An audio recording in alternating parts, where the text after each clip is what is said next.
What's going on, everybody? Welcome into Blazers Uprise live here on a wonderful Monday night.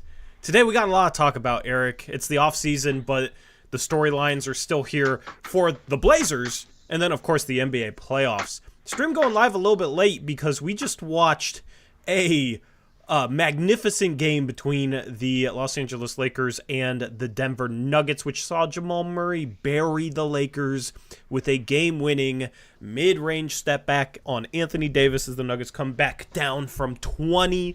Phenomenal basketball. We're going to go into each playoff series in this show, but we're also going to get into the results from draft tiebreakers for the Blazers and why maybe it's not as bad as it seems. If you don't know the results, let's just say it wasn't very pretty. But speaking of pretty, Eric, how's it going, bro? Wow, thanks. It's going good. A couple of great games on TNT tonight. Good playoff basketball to watch. Fortunately, we don't have a rooting interest.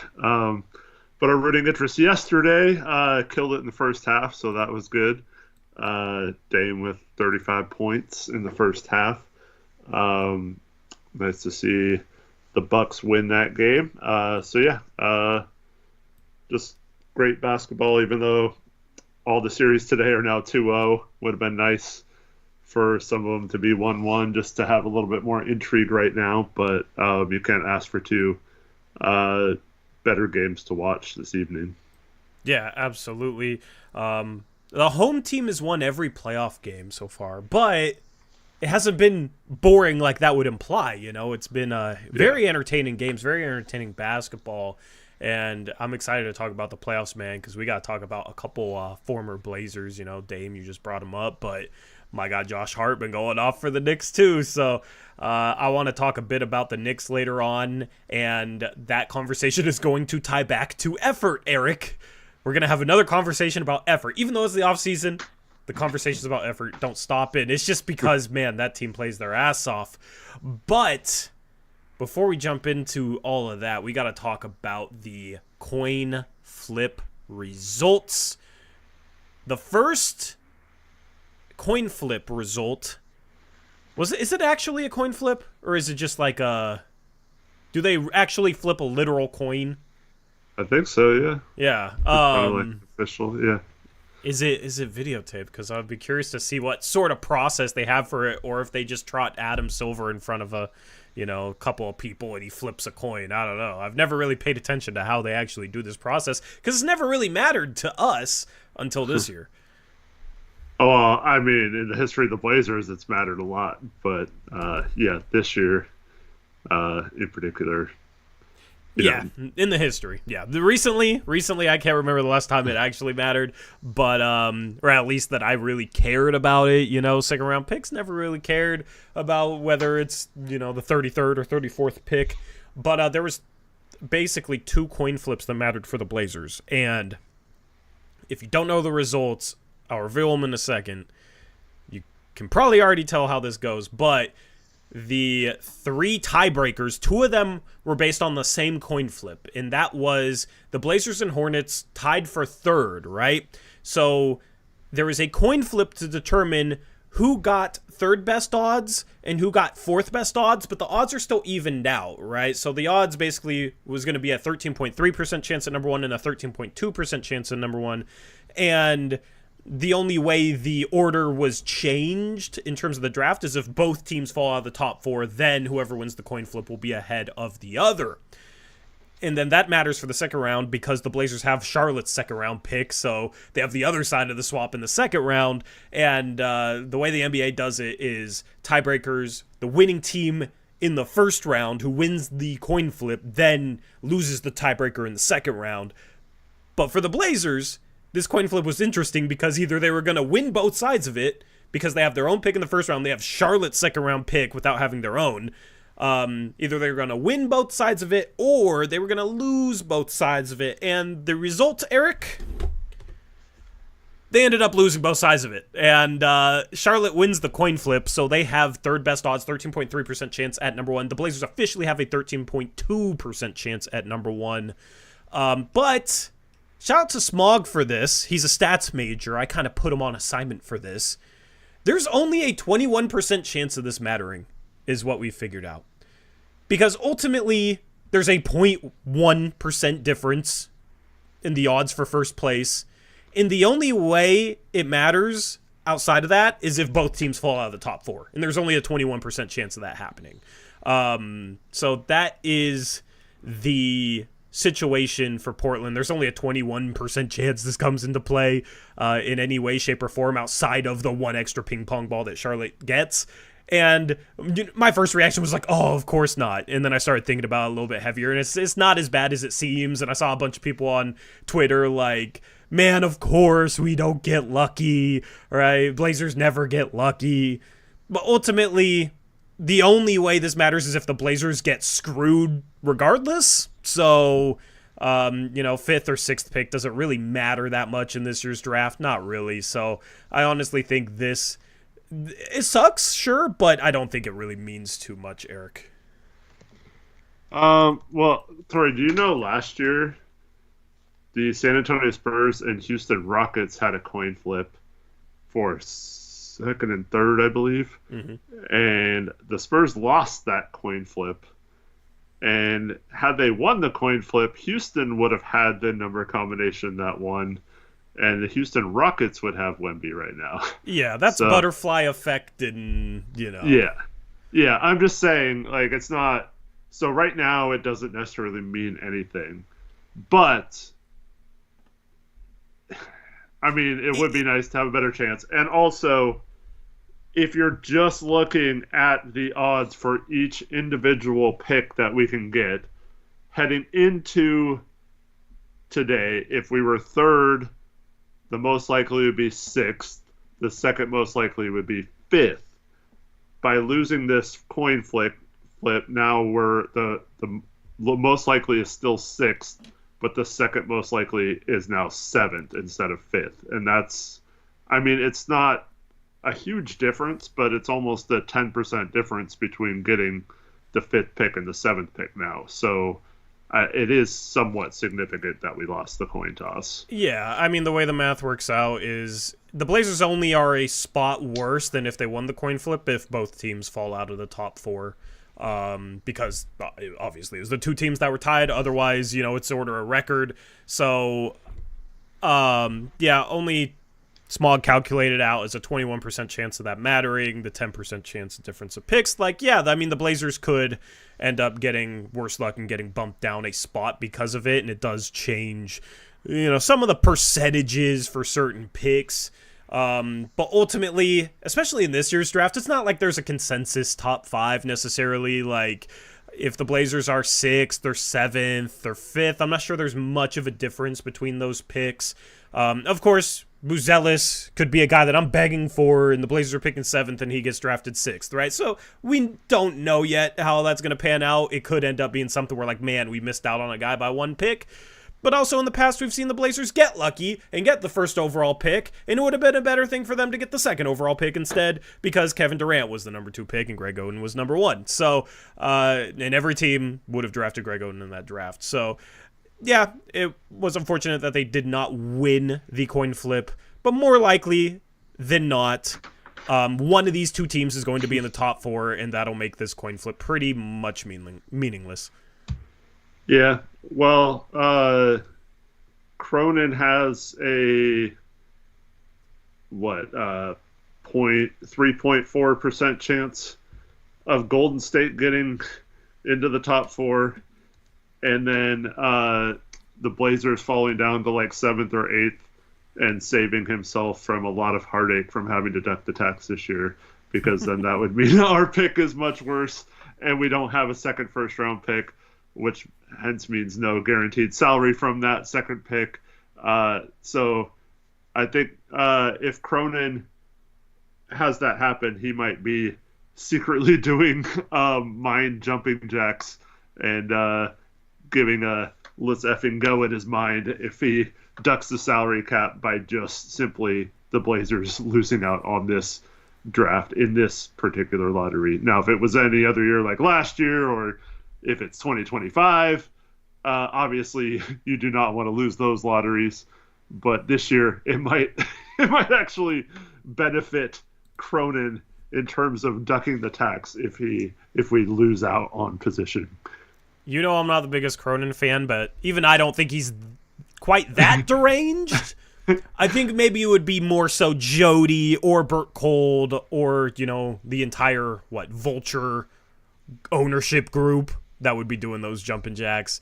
I mean, hopefully Cronin is hoping for the first overall pick, and hopefully he's hoping for that pick so he can draft Alex Sarr, not Zachary Risache, who just entered the draft today and was called a potential number one pick by Jonathan Gavotti. Don't understand that at all. We'll take a look at Tankathon for these odds in a second, but Eric, man, I mean, overall, that second pick that you just brought up, that one matters a little bit more in terms of this coin flip because the Blazers lost that one also. Yeah. The Warriors pick, unless it moves up into the top 4, is guaranteed to be 14th. So the Blazers are not getting a pick higher than 14th. We were hoping maybe it could get all the way up to 12 with tiebreakers, maybe 13th at minimum. Nope, it's 14th, last pick of the lottery. So that's the pick the Blazers are getting, or they're getting the Warriors pick next year, which, if they jump into the top 4, might not be the worst thing in the world. But that tiebreaker is far more likely to come into play than the Portland-Charlotte one because it's very unlikely that either the Kings or the Warriors move up into the top 4. And it's funny, a year after these two teams met in the playoffs, that their matchup this time of year is a coin flip tiebreaker for the second and first worst lottery odds. So neither one of these teams followed up last year all too well. Golden State hovered around this range for a while. We were worried there that pick could fall to 18, 19, 20. So, Golden State went on a run earlier in the season where it was looking like they were going to play their way into the playoffs, maybe as high as a 5 or 6 seed. So in comparison to that, this is good, but it isn't quite as good as we were necessarily hoping for. Yeah, it just feels like we keep getting kicked, right? I would agree with that, but we tied for top 3 odds, man. We thought that was impossible at one point earlier this month. But it's we have a chance to get, like Taylor points out, what if the difference between 13 and 14 is Salaun or something? It's just frustrating. Can't we just win one of them, one of the two? But yeah. You know what though? Part of me is we were having too much luck in terms of tying for top 3 odds, right? And then the Warriors not even making the playoffs. I felt like that was would have been a good result going into the season, right? So it felt like we were having a little bit of run of luck there, and I don't know, man. If we won both these coin flips, it would have felt too good to be true, which would have had me worried we're going to fall down to 7, right, in the lottery. Yeah. But now we got bad luck, so now we can have good luck again, right? This is the most superstitious conversation ever, but we broke our good luck streak, so now we can start another one on May 12th. I don't know, man, because the play-in, going back to the Pelicans play-in in 2021? Or is that 2022? I forget. Going back to that, it's 2022. So we lose out on the pick there because they make the play-in. And then heading into Friday of this last week, we're sitting there, like you mentioned, a chance for the Warriors pick to possibly be 12th. Everything is set up perfectly. No Zion. No Jimmy Butler for the Heat. And so the two teams we need to lose are both have major injuries, and the Kings have momentum, the Bulls have momentum, and then we get both of those come out in a loss, and then flip forward a few days and we lose both coin flips as well. So unfortunately, the positioning could have been even better. And then on top of that, Tori, why the heck did we beat the Wizards and the Hornets anyway? Then we wouldn't have mattered about this coin flip, right? Because we would have been in third all alone if we just lose one of those two games and not be dumb and try to win those games. We got out-tanked a little bit by the Wizards, but yeah, I don't know. I'm not going to say it's karma because like I don't think the Blazers get good karma from bad karma. It just like always seems like it's just kind of like or bad. Yeah, it's funny, man, how like good luck can turn into bad luck, and getting the first pick in 2007 ended up being bad, right? But getting not getting the first pick in 2006 could have been good because we traded for LaMarcus Aldridge. We maybe would have been pulling our hair out covering, well, not covering because I was like 10 years old, but we would have been pulling our hair out about Andrea Bargnani instead, and of course, well, that was another draft where there wasn't like a clear cut order. Like it was very up in the air who should go number one. And yeah, maybe we would have taken Aldridge at number one. He ended up going number two. We traded the draft rights to Tyrese Thomas for him, which was a phenomenal trade. But like, we got the third pick last year, and it was like, okay, we got some good luck because we moved up. We moved up to draft Dame's replacement and ran him out of town. Like that might have happened regardless, but it's funny how things have a way of working out. So I'm not tripping about the coin flip results. It would have been awesome to talk about winning both of them and sitting here with 3-13 instead of 4-14. It also sucks that we're on the flip side of it for the second round. But ultimately, is the player we want at 34 going to be taken at 33? Probably not. So ultimately, not too worried. 34th and 40th picks in the second round, by the way. Yeah. So Taylor has said what I was going to say next, and that's if you told if I told you before the season, Tori, you could have the 14th pick from the Warriors or let it ride. I think we're all taking the 14th pick, right? Yeah, absolutely, absolutely. It's an interesting conversation now about like, do you want it to be conveyed next year? But they have a 3% chance of moving up into the top four. Like, I'm kind of comfortable with operating like we have that pick. And if it's like a miraculous shock, 3% chance, and then the Warriors move up, then all of a sudden it's like, okay, well, next year's draft is going to be really good, and can that top four pick actually fix that team? Because that team, you got some guys that are aging, obviously. Got some guys that are getting old. So maybe that pick could be better next year. At least it's in a better draft with some very intriguing players in the first round. So I'm not mad at all if it moves up, honestly, at this point, especially with it being at 14. If it was at like 9 and it moved up, it'd be a little tougher to stomach, right? Because but we'd be a little more prepared for it. A little bit more prepared. Yeah, I wouldn't operate like we had it in that sense.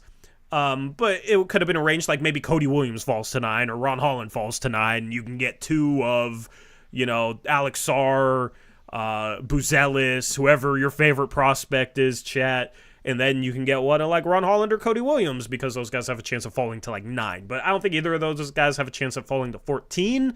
I do think the one guy that could fall to 14 that you really like, Eric, is T-John Salaun.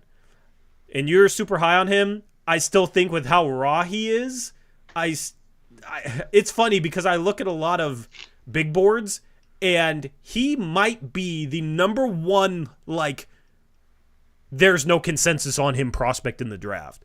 And, like, you have him in your top 5. And then I see other people that pay attention to the draft, right? And they'll have some similar takes as both of us. And they'll have him, like, 45, right? Hoop Intellect is a guy I respect his, the work he puts in on scouting a lot. He has him 29 on his latest big board video. So it's like, he is one of those prospects that is up for interpretation where it's easy to see the upside, but the tough part with ranking him, I think that people are having is like, a lot of people feel like, he can reach that upside and maybe be a star, right? And a lot of people are like, he, feel for the game questions, like he's so raw, they're not confident in him ever reaching his ceiling, and that's the tough part with a prospect like that could allow him to fall to 14 and then be a steal at 14 where, like, maybe he's a guy in the best case scenario that could change the trajectory of this franchise because you draft him at 14. Yeah. See, I don't get this story because I read a lot of those boards. I don't know what Keandre said, but several of the people who, say they're low on Salaun, I look up like why, And a lot of the reasoning is because he's a project, or like, he has high upside, but it's a risk. And so I keep thinking like, well, like if you're a team that's not good, like why isn't that a good thing? Like, aren't you trying to do that? Like, why would you take like a 23-year-old?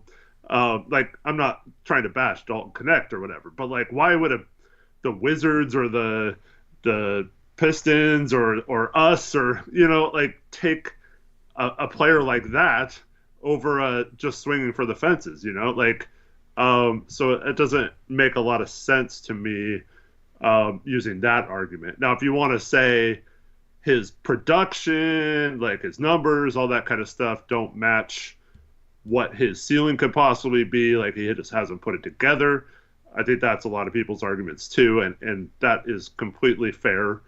And but I just think him in particular, and this is also why I think Chomsky will end up going pretty high as well. He declared for the draft also. I believe he might have gotten a promise, or someone might have said something to him when he was in Portland last week, because I think that might have influenced his decision to do that. In my guess, just so I know, my guess is a team between 15 and 30. Yeah. Yeah, like he's guaranteed to at least be a late first. Yeah. And that's why he would do that. But so both of these guys, I believe, you can look at the tape all you want, but like Chomsky's playing in the African Academy, like are you really going to get anything from that versus like seeing him in person, watching him work out and things like that? And Salaun's in the French league. He's in. It's not. I mean, he's not like at the highest level overseas, but it's decent, and he's playing against okay competition, and so there's some good tape on him. But I feel like he's the type of guy who's just going to wow people in workouts. And I've already mentioned this on the show. I actually know someone who saw him work out last summer and was just blown away by his workout. And I feel like he's going to come over, and just like people are going to be wowed with his size and just his shooting ability in a gym. Much like Dame or someone like that, wow someone in a workout. And I think that it'll be interesting to see if that leads him to go higher than 14 or move up past some of these guys, or if he is in that range, if a team like Portland does just take a swing on him. And that's one good thing about this range. Like the Kings, I'm not really worried about. I feel like they're going to make a big move this summer. They might even trade that pick. So I'm not really completely worried about them like taking a guy like that. So the 13-14 thing might not matter too much. But yeah, I don't know what the other teams in that range will do. You got some teams like Atlanta and Chicago and stuff like that in there too. Who knows what they're going to do this summer. But yeah, I just feel like he's going to get a lot of buzz once he starts working out for teams. Yeah. I also feel like he could be one of those guys that is like a workout trap type of guy, like that traps you because he looks really good in workouts. But because I think the number one thing that Hoop Intellect said was he didn't like his feel for the game, and that's what worries him. And I see it. Like, he's one of those players where because of his physical tools and he shoots 80% from the line, has shown that he can knock down threes at times, and moves decently, right? Like, you can imagine that being anything, right? So upside unlimited. But the tough part is with him, his three-point shot's fallen off. He's now shooting 32% from three. He's under 40% from the field.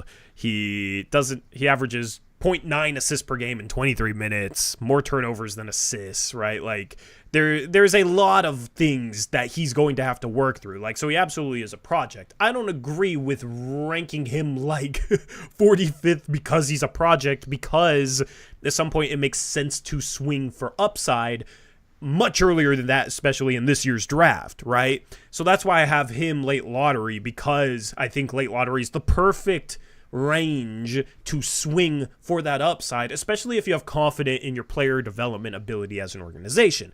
Like, Salaun is going to be important where he goes. If he goes to, like, Denver, I expect him to be really, really freaking good, right? Or an organization like that. If he goes to Detroit, right, I don't have anywhere near the same amount of faith, because he's going to take a lot of development, and it's just one of those guys that is very intriguing because of the unknown, but also it's tough for me to put him like top 5 because of the unknown and at the same time. And that's where I'd rather go with like a high upside prospect that has, in my opinion, a little higher floor, a little more substance that they showed at a lower level.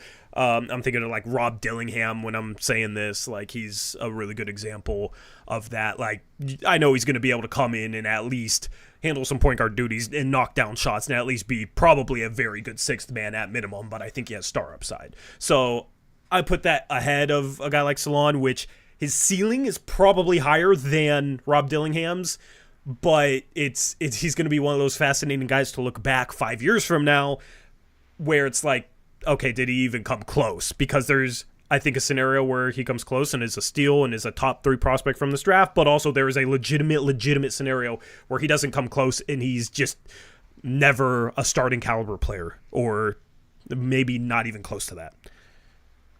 Yeah, absolutely. Everything you said is true. I think the biggest problem he has is he's super inconsistent, and he shows incredible flashes of stardom on both ends, and that's what intrigues me, is just like you see it on both ends. Like, he looks like he could be both an off-ball, playing the passing lanes, just always wreaking havoc, kind of like a what everyone thinks Thibault is, off ball, and then like on ball he's decent, has shown maybe some ability to be a help defender as well.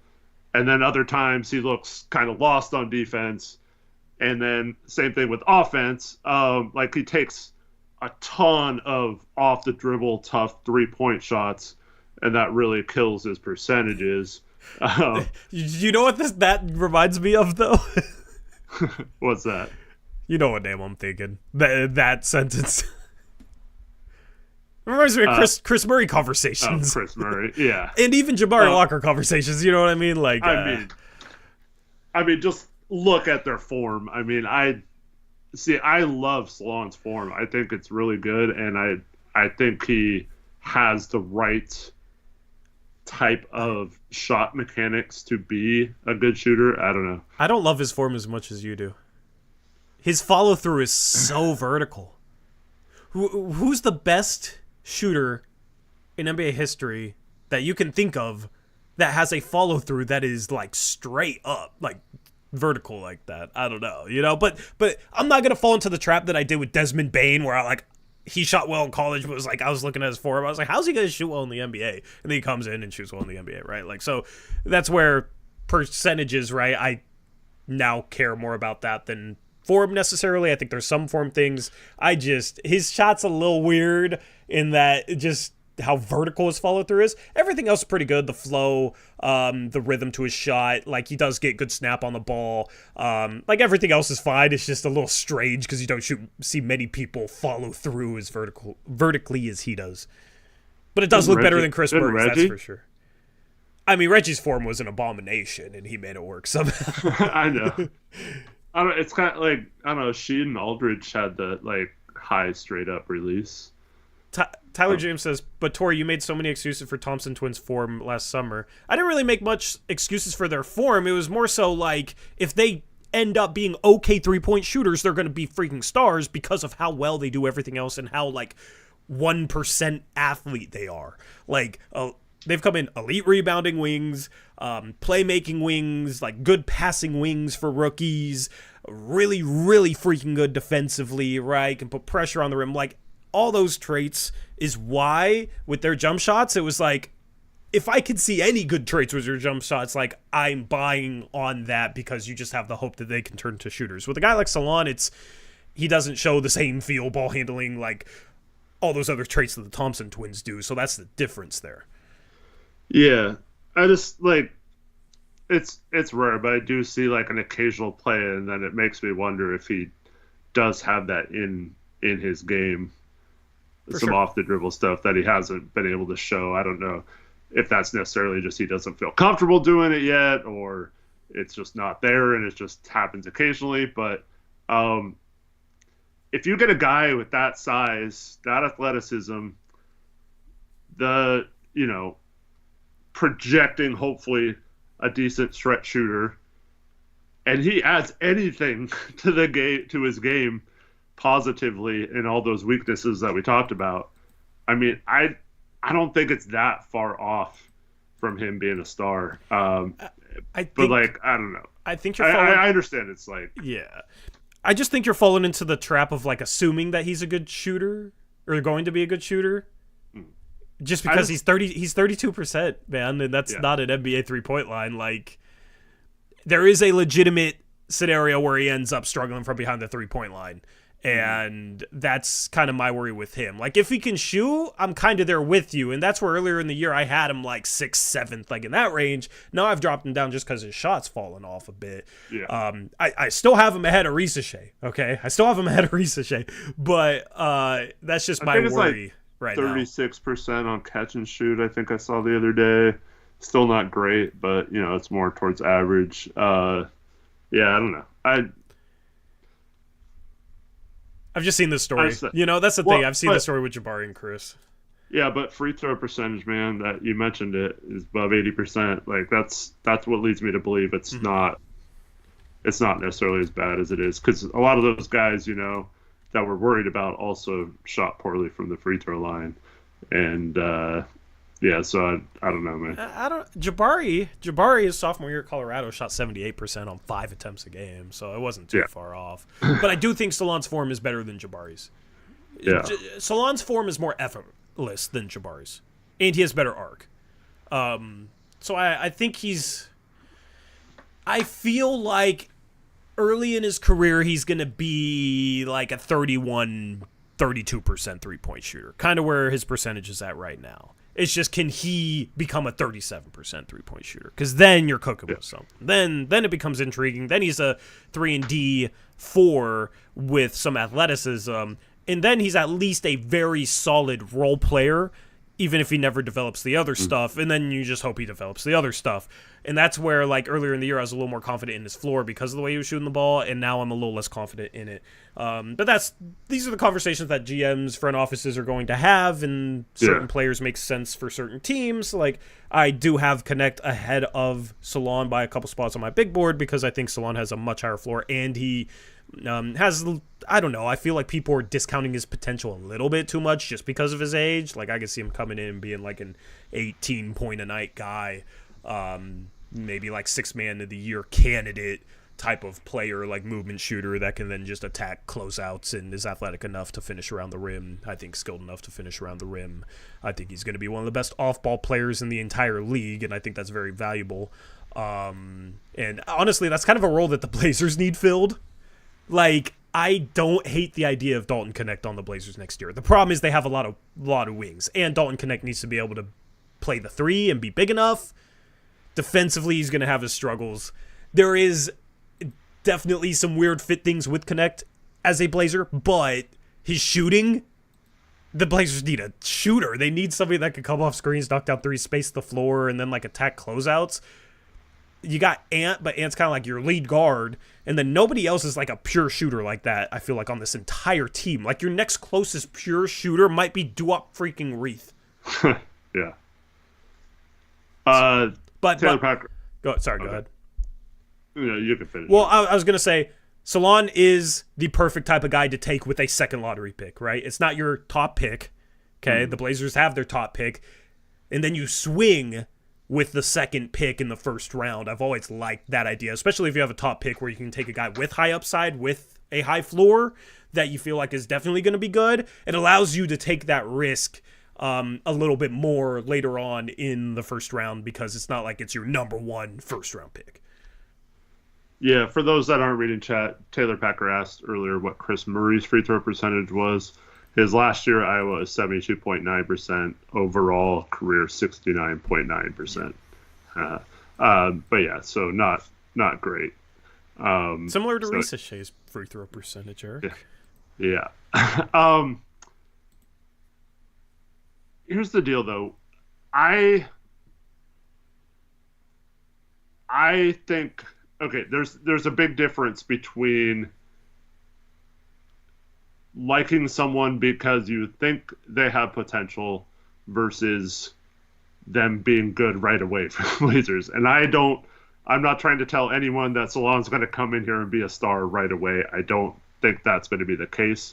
I think it's going to be somewhat similar to Repair, where, obviously you project them to be good down the road, but it might be a couple years. But if he shows anything right away, like Repair started showing, or like Repair wasn't supposed to be a good 3-point shooter either, but he looked pretty decent shooting the ball this year, right?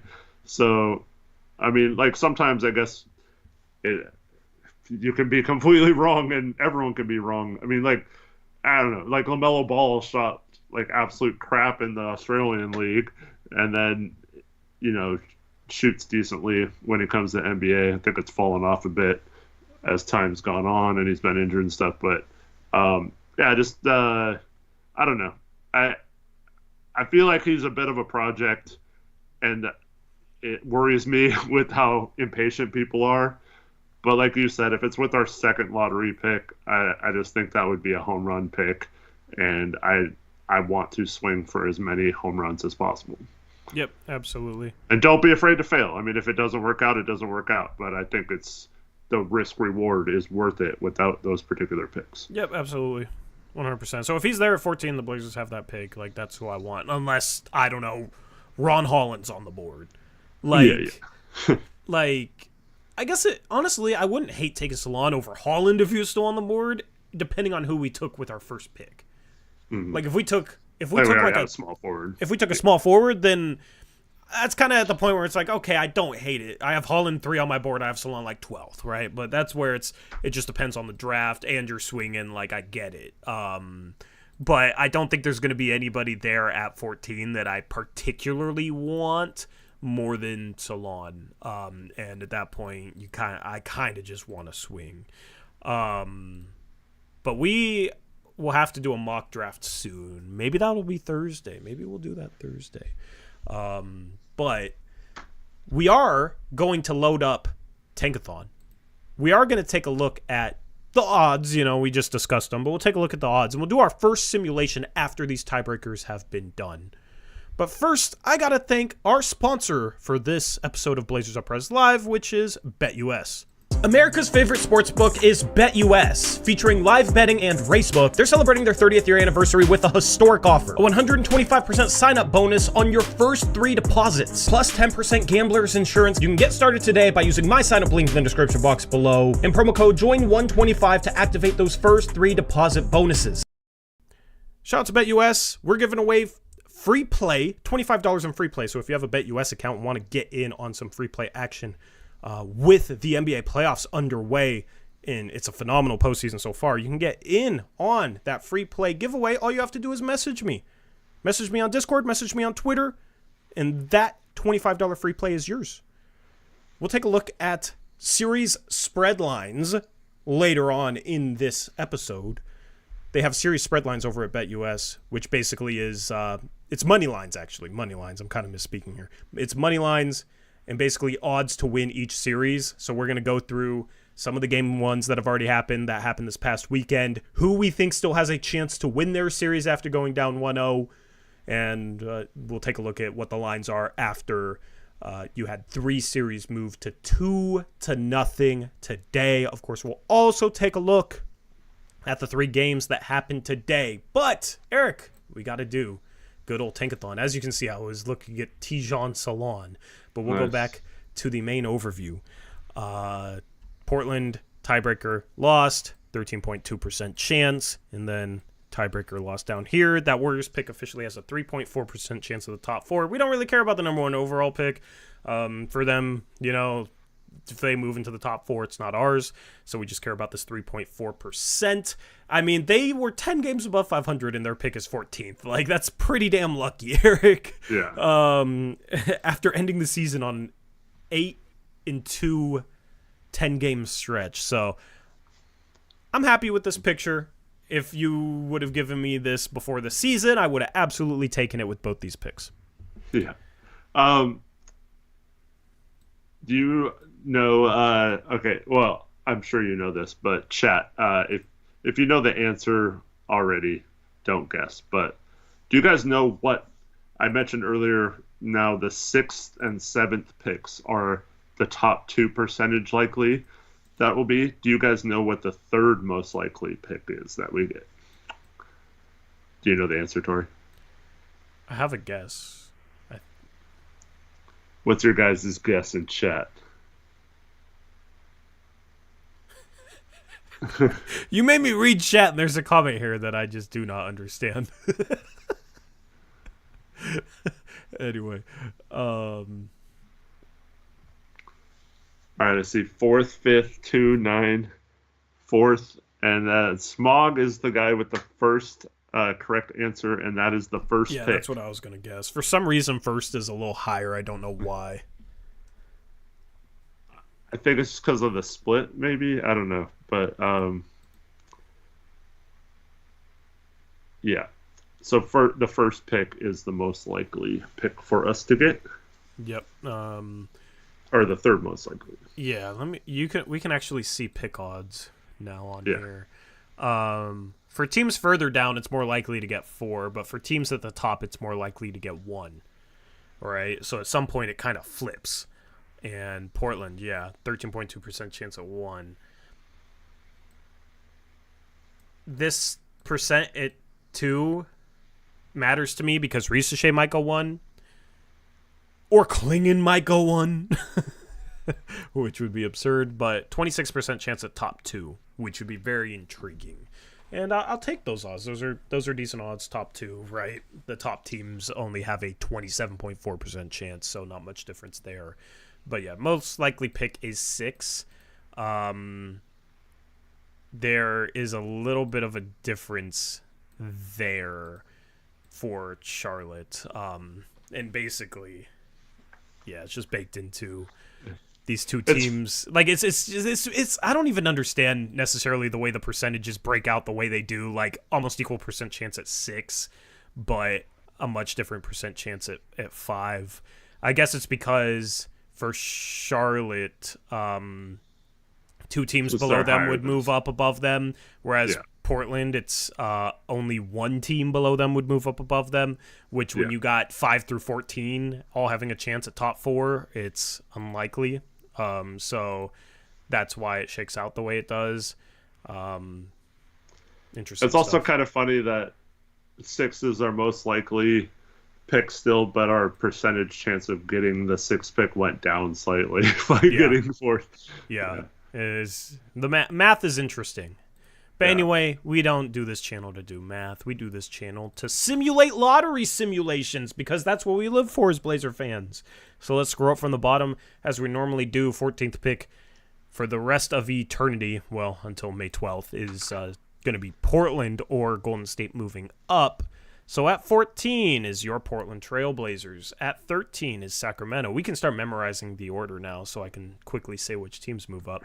Yeah. By the way, I don't have the soundboard queued yet on this new setup, but I did get the Tankathon overlay and everything. At 12 is OKC via Houston.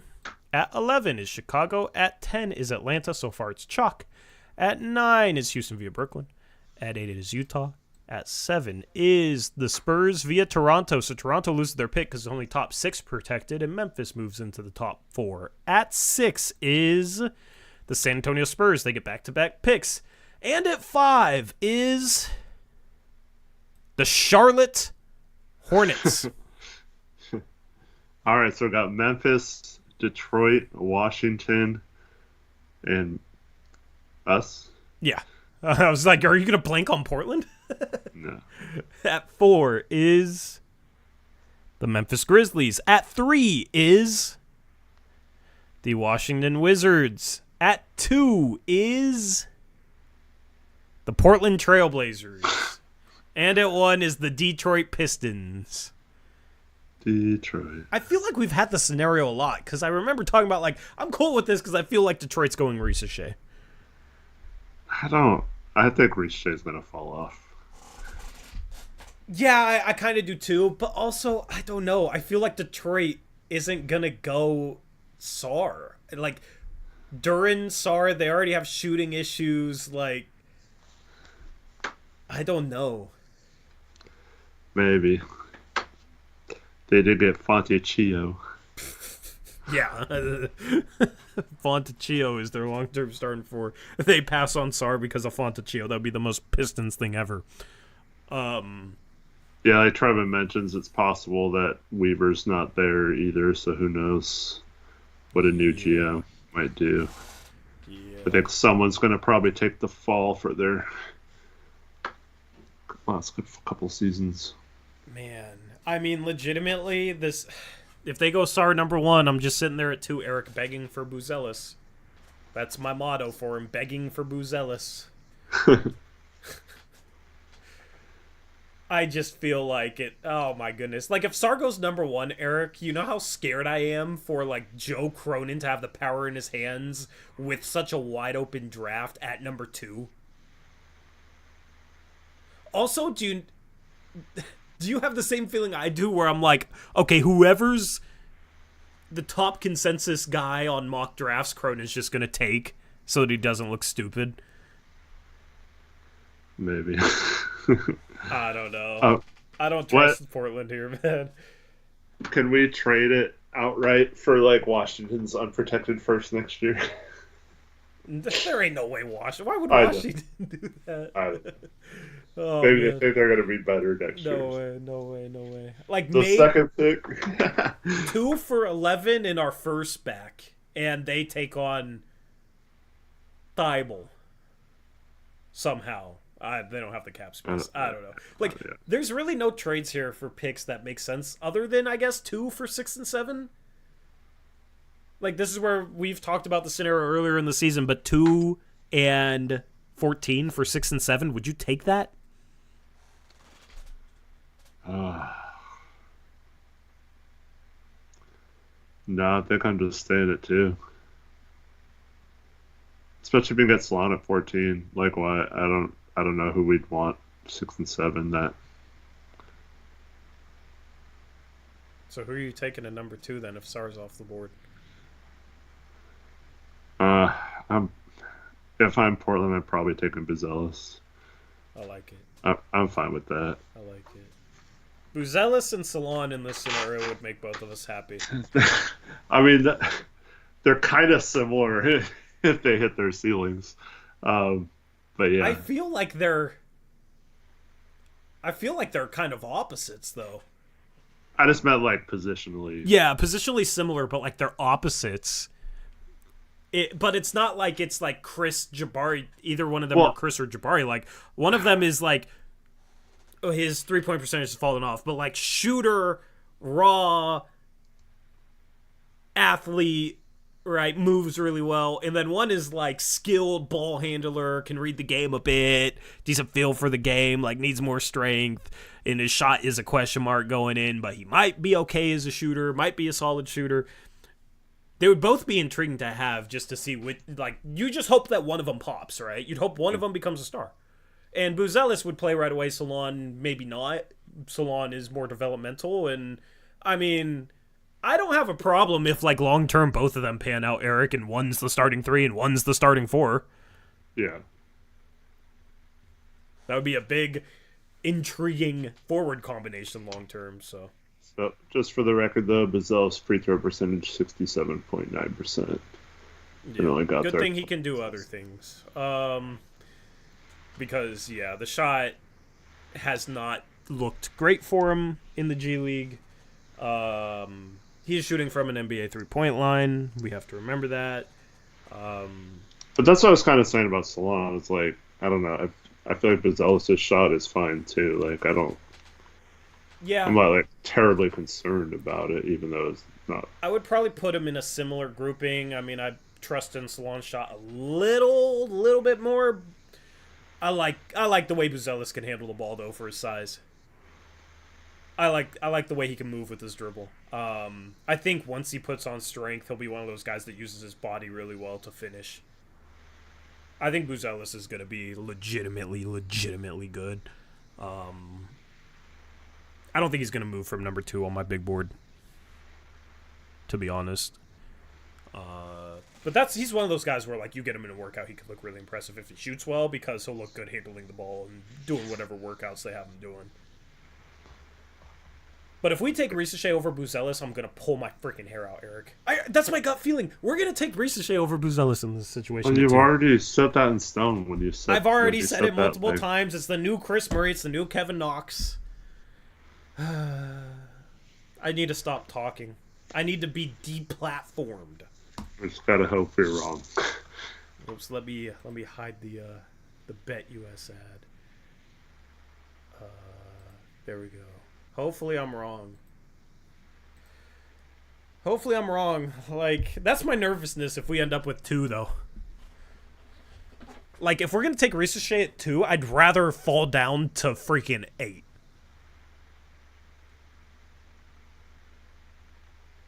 Is that crazy? No, I had said that a couple streams ago. Oh, did you? How do you Yeah. remember that? Yeah, like... I think I said like 5 or 6. I'd rather be 5 or 6 than 2 if Ricochet's the pick. But yeah.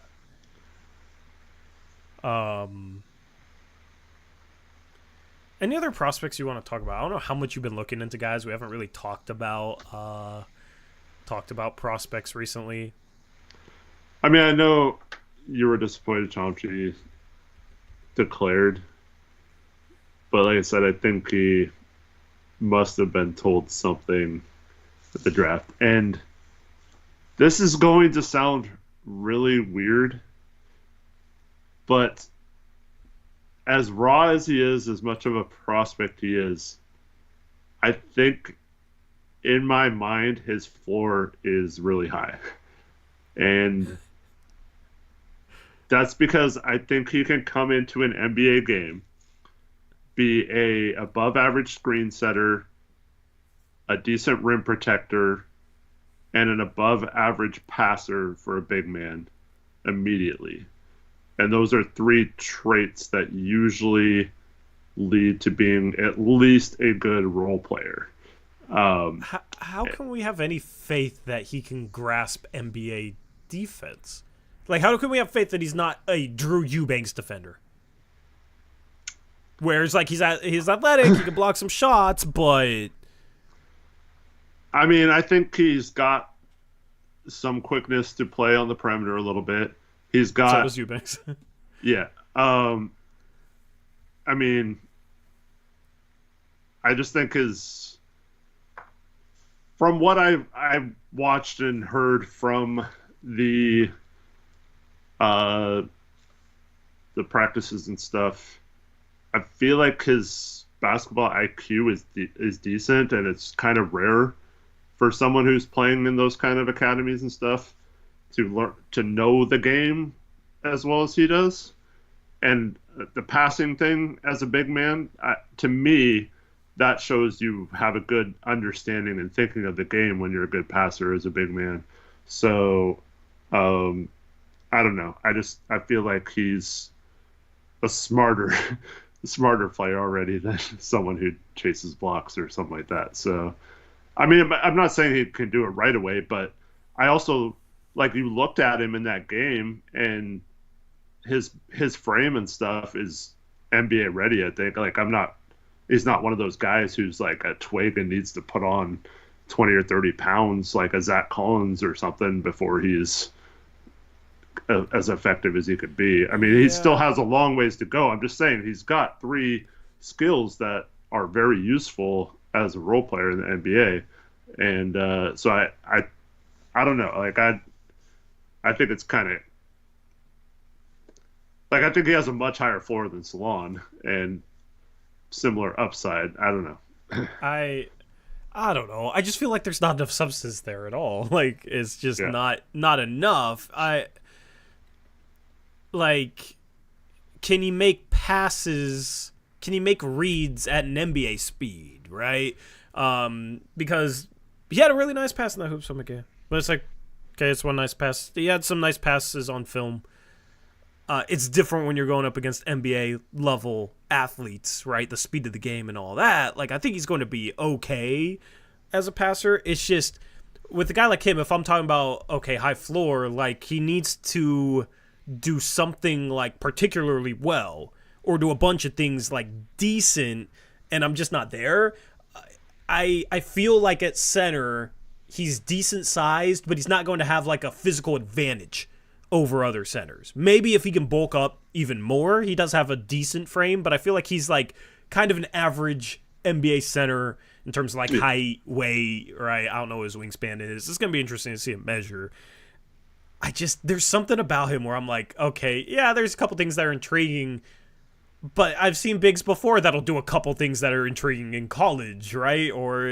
And then they just come into the NBA and they're just another guy, and they don't do anything particularly all that great, so it's tough for them to stick. And that's my thing with Chomchi is like, I understand the hope with him because he moves well and because he can pass, and like he looks like he has decent touch on his passes, and in those 3 academy games shot 38%, but it's like that's 3 academy games, you know what I mean? It's just it's tough for me with a guy like that because of the lack of substance, and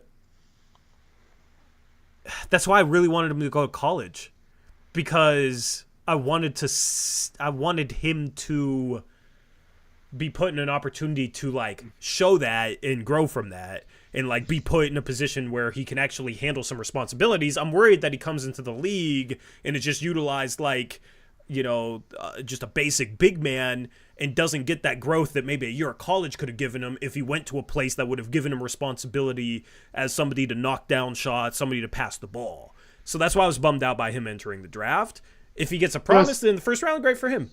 But that's just from an evaluation standpoint, though. For him, it might be better to be in an NBA system where he's learning the game as it is. College might not matter, especially with the big man. Like, I think that's much more important for like point guards or like star level players that need to learn how to be the man and carry a team on your back or something. But if we're talking about a big man, I don't know, like a lot of those type of players don't necessarily need that same sort of upbringing to reach that ceiling. So I think getting into an NBA system versus going to a college and it being another year out where you play like 35, 40 games in college versus, being on an NBA team for a whole year. You're probably playing the G League a lot and stuff like that. I don't know. I see it both ways, but I don't think it's like the worst decision to want to get an NBA as quick as possible. I don't think it's the worst decision. For him becoming the best version of himself possible in approaching a ceiling, I wonder if maybe it's not the right decision. I feel like if he spends a lot of time in the G League, maybe he gets those reps. I just feel like he needs reps in situations that aren't the most comfortable for him to grow, right? Like we talk about, like putting yourself in uncomfortable situations can cultivate growth in life and in basketball as a player, right? Like being given more responsibility at a higher level than NBA Academy could be a good thing for him. I just hope that he doesn't go to a team that maybe stifles that a little bit, like doesn't play him in the G League enough, or if they play him in the G League, like he's just used as a pick and roll big. Because I watched him in that Hoop Summit game, man, and it was just like, man, this dude doesn't get the ball. He's not being challenged to do anything. The only time he gets the ball is if he could like seal his guy in the post, and whatever player has the ball randomly decides to pass it in because there was a lot of shot chucking in that game, right? And that's just where it kind of got me thinking, like, man, if he comes to the league right away and is utilized like he was utilizing that Hoop Summit game, is he really going to grow? Whereas if he goes to a college, maybe he would have been given more responsibility with the ball. So that's where my I was a little bummed that he entered the draft. And Yeah, there's just not enough substance for me, man. That's the tough thing with him is it's just like I sit here and wonder like if Aaron Bradshaw played in the NBA Academy and then did a week of Hoop Summit practices, would we be higher on him because he's unknown and like he can shoot and move and is 7 feet tall, right? Like there's certain guys where I wonder if they were in a similar situation if we would be higher on him because of the unknown factor. Well, Chauncey is going to be the youngest player in the draft, and so that's part of it. But you mentioned that one pass he made. Multiple people said he wowed people with the passes he was making in those practices, and that was against, Cooper Flagg and Ace Bailey, and these are, I know they're not NBA players, but they're NBA level players pretty much, like yeah.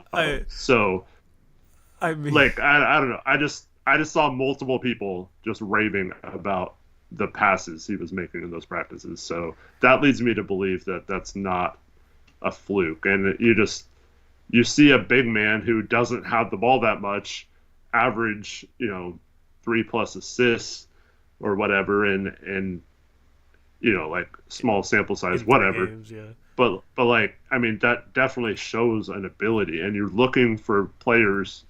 Like what's one of the biggest things we could have used for years with Dame is like one of those, and I think Simons would be the same way, like a player who can play make out of the short roll. We've seen now Ayton be able to hit that 15-foot jumper out of it, but imagine if you had a guy who could handle the ball a little bit, shoot the ball if he needs to, pass the ball with a high basketball IQ, possibly.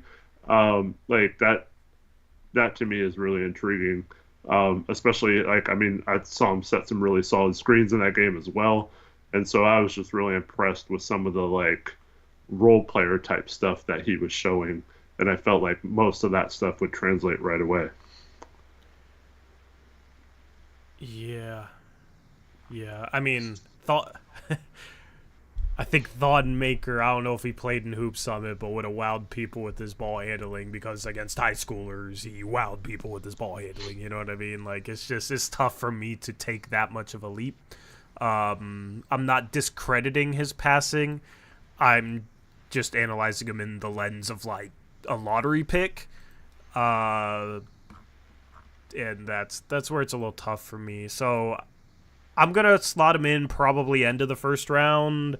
I could see the right situation, the right team taking him like 17th, 18th range, and it being a good pick on draft night if it's a team that maybe needs to swing on an unknown, on a guy who's raw, and hope that he pans out and has good developmental system in place. A rebuilding team, then yeah, you get up into the teens, and I'm okay with it in the right situation. And that's just kind of where I'm at with Chauncey. Yep. Fair enough. Default username says he's falling into second round, and we have 2 second-round picks. I mean, maybe we promised him with the 33rd or 34th pick, and we promised to give him a contract, Derek. Like, that would be pretty good, right? Haven't the Blazers made it an emphasis to like improve their international scouting? Yeah, absolutely. We saw them at one of Sarr's games, scouting him. I mean, they took Repair last year, I guess, but other than that, that hasn't really manifested into anything yet. I guess signing Reith would have been, I guess they've done a couple. But yeah, I mean, yeah. I don't think I'll be able to contain myself if he falls to 34. If we don't even have to spend a first round pick or trade up or something out of those 2 picks to get him. Man, that'd be crazy. I believe we're going to be talking about him, and you can call me out, chat, if I'm wrong on this. I just think in a redraft, we're going to be talking about, like we do some of these other players, like, how the heck did someone not take a chance on him before they did? Yeah. Dude, I feel like every time I think that about a prospect, though, they don't pan out, because I thought the same way about Darius Baisley. You know what I mean? There's basically was my guy, and I was like looking at him coming out of, he had that weird year before he got drafted, and I was like looking at all the tools, the way he could handle the ball, the way he could move at 6'9", some of the passing flashes, like some of the impressive finishes, athleticism, all that, and then like occasionally he would hit a jumper off the dribble, like. And to me, I was like, oh my goodness, like this is a dude where you look back and it's like, how is he not the first pick in the draft if he pans out? Because those tools suggest to me like he could be a freaking stud, a freaking star. So I don't know, like I don't know if I've ever had that feeling and it actually like panned out for a guy in the first round. I think I've had that feeling a lot for guys in the second round all the time. It's just never in the first round for me. Well, with Baisley, there was that time where there was some players that just sat out a year and stuff. Yeah. I guess Mitchell Robinson was the same way. He's panned out pretty well. Anthony has panned out pretty well. Just like, I don't know, it was weird because he didn't play for a year, and then so it was all just like his body and athleticism and stuff seemed like it would be good, but we didn't really have even limited film to go off of. It was just workouts and stuff like that. But yeah, and that's where it's like with him, that's where it's the unknown. Like I got sucked into that just based on like the traits that I saw, but I feel like if we could have seen him play a year in college, it would have been more like, I'm not so sure he's gonna pan out in the league. And that's just where I kind of go back to with some of these guys where they definitely have high ceilings, but that's just where there's a certain level of substance I want to see. And I think part of that is because of guys like Baisley in my past who I've loved as prospects and haven't panned out for me. So I think one of the things, though, like I'm trying to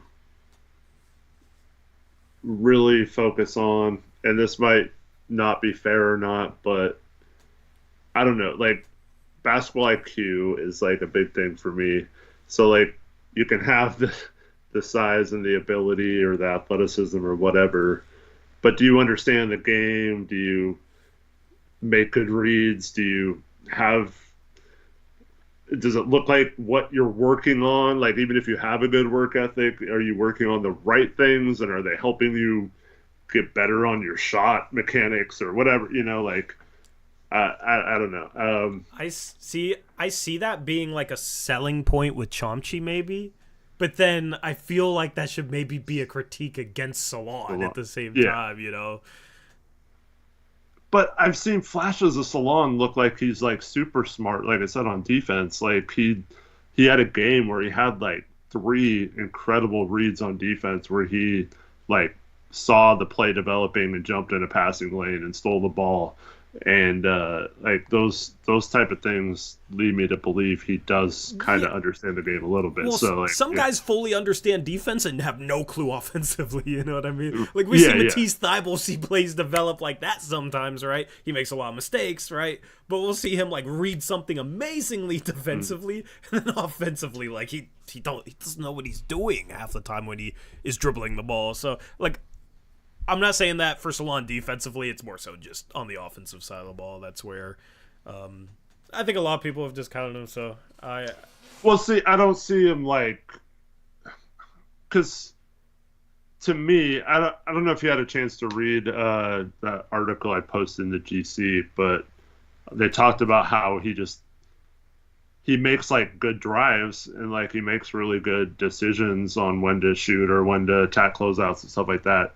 But like he doesn't understand like how to attack the rim or like how to draw fouls or like how to do things, and so like it's not to me when I watch him play, it's not like he's making like dumb reads or bad decisions or not making high IQ plays. He just doesn't understand it enough yet. He doesn't do a ton off the dribble if he doesn't have like space in front of him. Right? Like if he's catching the ball and the defense is shifted and he has like a runway to the rim, he'll take it.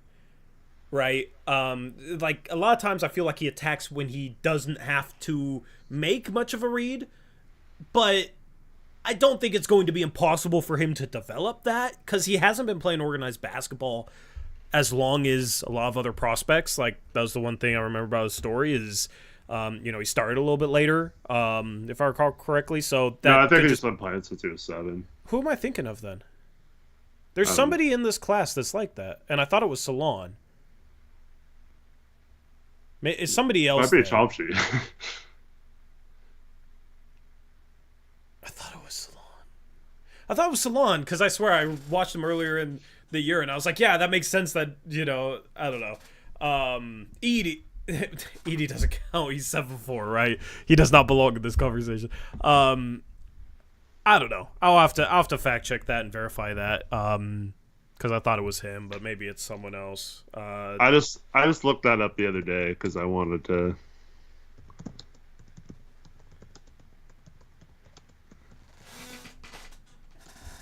Is it Tyler Smith? I don't know. Because chat's saying Tyler Smith.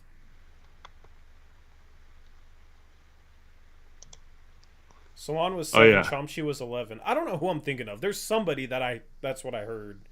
And I think I heard it on a Locked On Big Board podcast. Maybe they said that about Salaun and they were just completely wrong. I don't know. I listen to some Locked On Big Board. That's where I get a lot of these nuggets. So, yeah. So this is the interview I read the other day.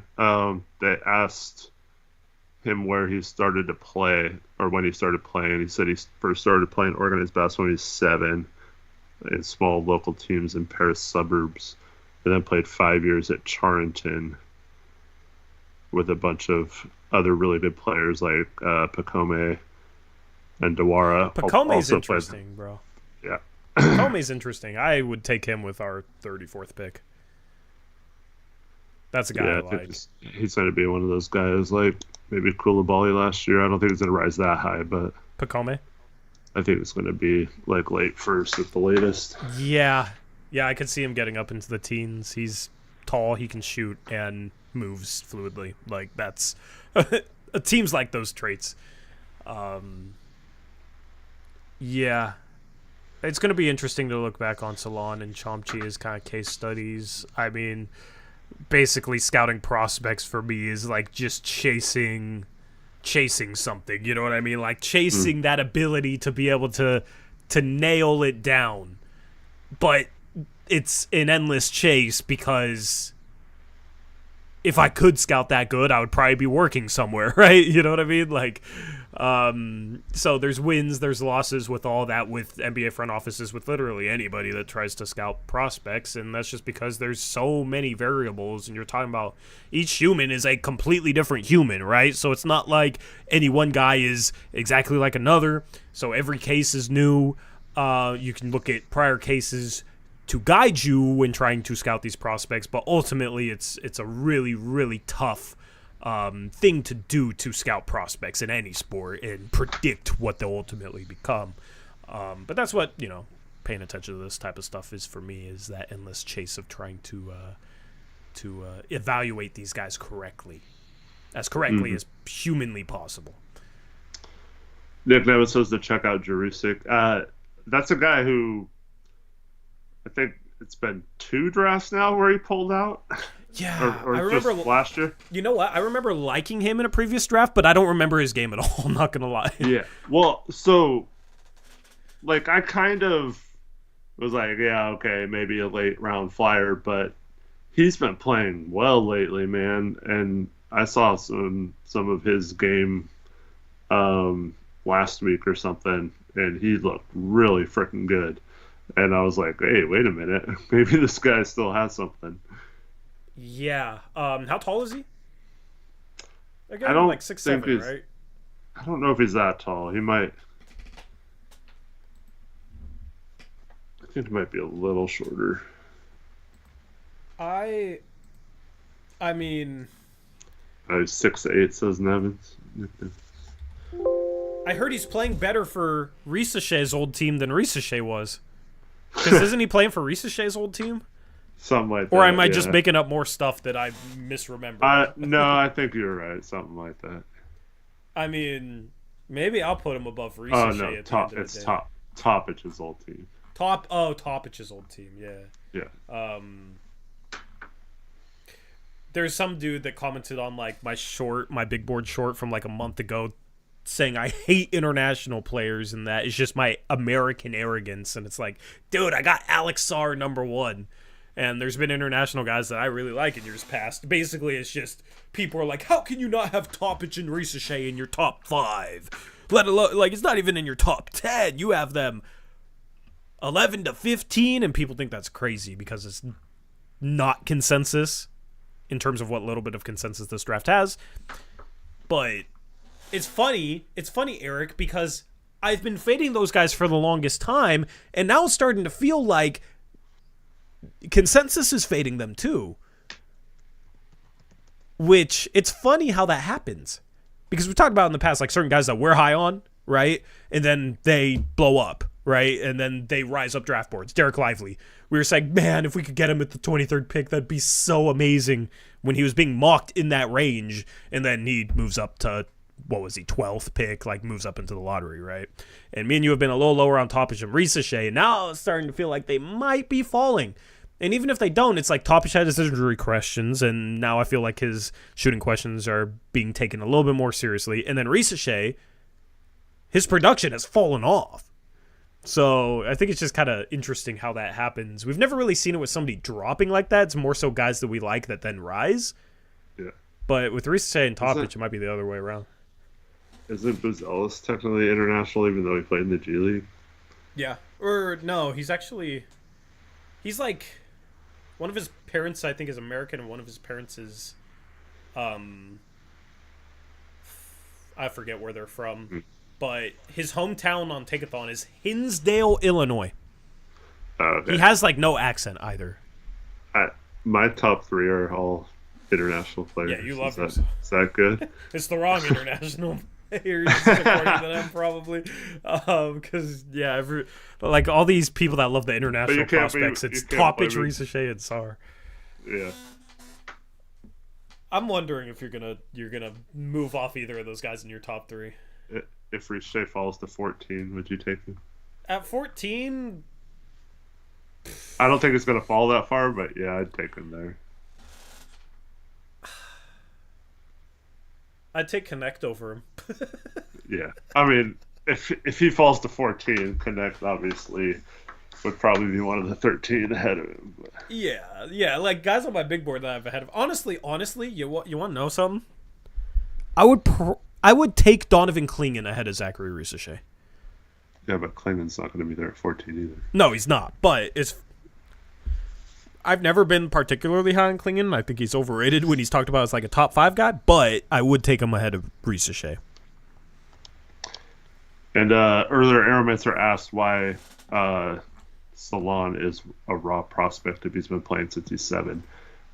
He's one of those guys who had a really late growth spurt, so he wasn't really thought of as an NBA prospect, and then grows a lot. I think it was like 2 or 3 years ago, and then all of a sudden is a 6'9" player instead of 6'2", 6'3", yeah. And that makes a huge difference. I'm sure Tori and I wish we had that. Oh, definitely, 100%, 1000%. I wish I had a longer wingspan, let alone taller. But, bro, I saw somebody at 6 on a big board today. Do you know who it was? One of my guys. You're not gonna be able to guess it. I don't know why I'm having you guess it, but Yeah. All right, who? Jameer Watkins. I was gonna say Jalen Tyson. But... Jameer Watkins. I saw somebody had him in number 6. The heck was that? And who? I'm sorry, but that's. I have Jameer Watkins above Chomchi, so. Yeah. No, I know. But... like, Jameer Watkins could be a top 10 player from this class, bro.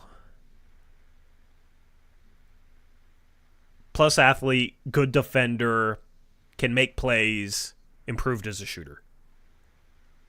He needs to be big enough to play the 3. He's listed as 6'7". If he's like legitimately 6'7", I feel like he's the closest thing to Herb Jones in this year's class.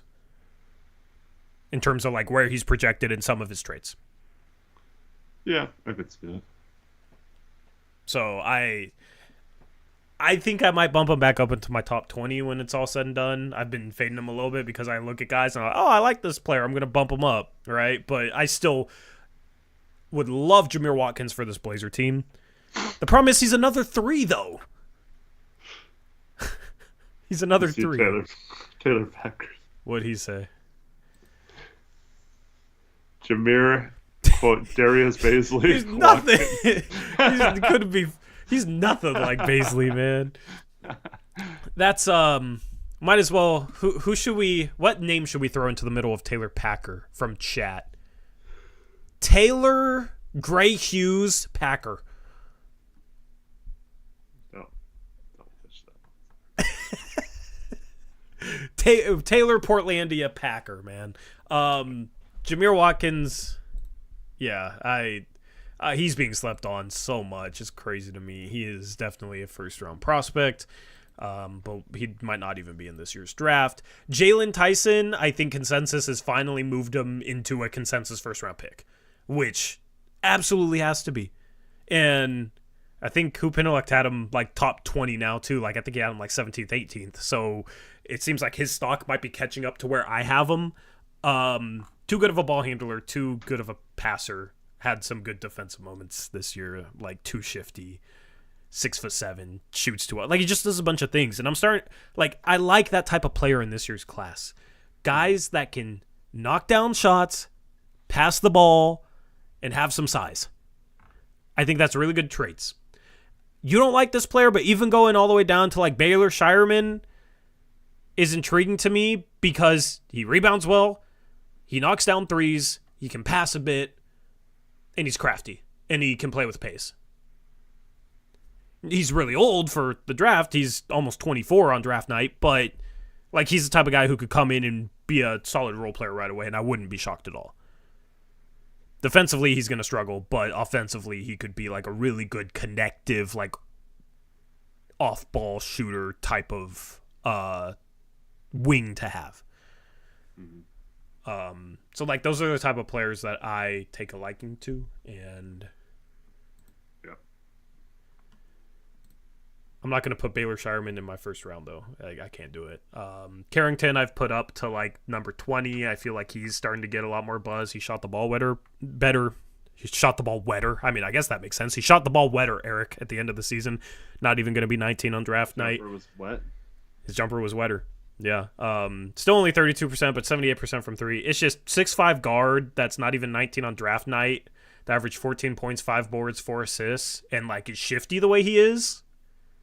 I'm down to bet on those traits and hope he can become a good enough shooter because he's one of those guys that could end up being he has star upside. Like fringe all-star upside in my opinion. But he's not projected like it. So he's a guy I really like.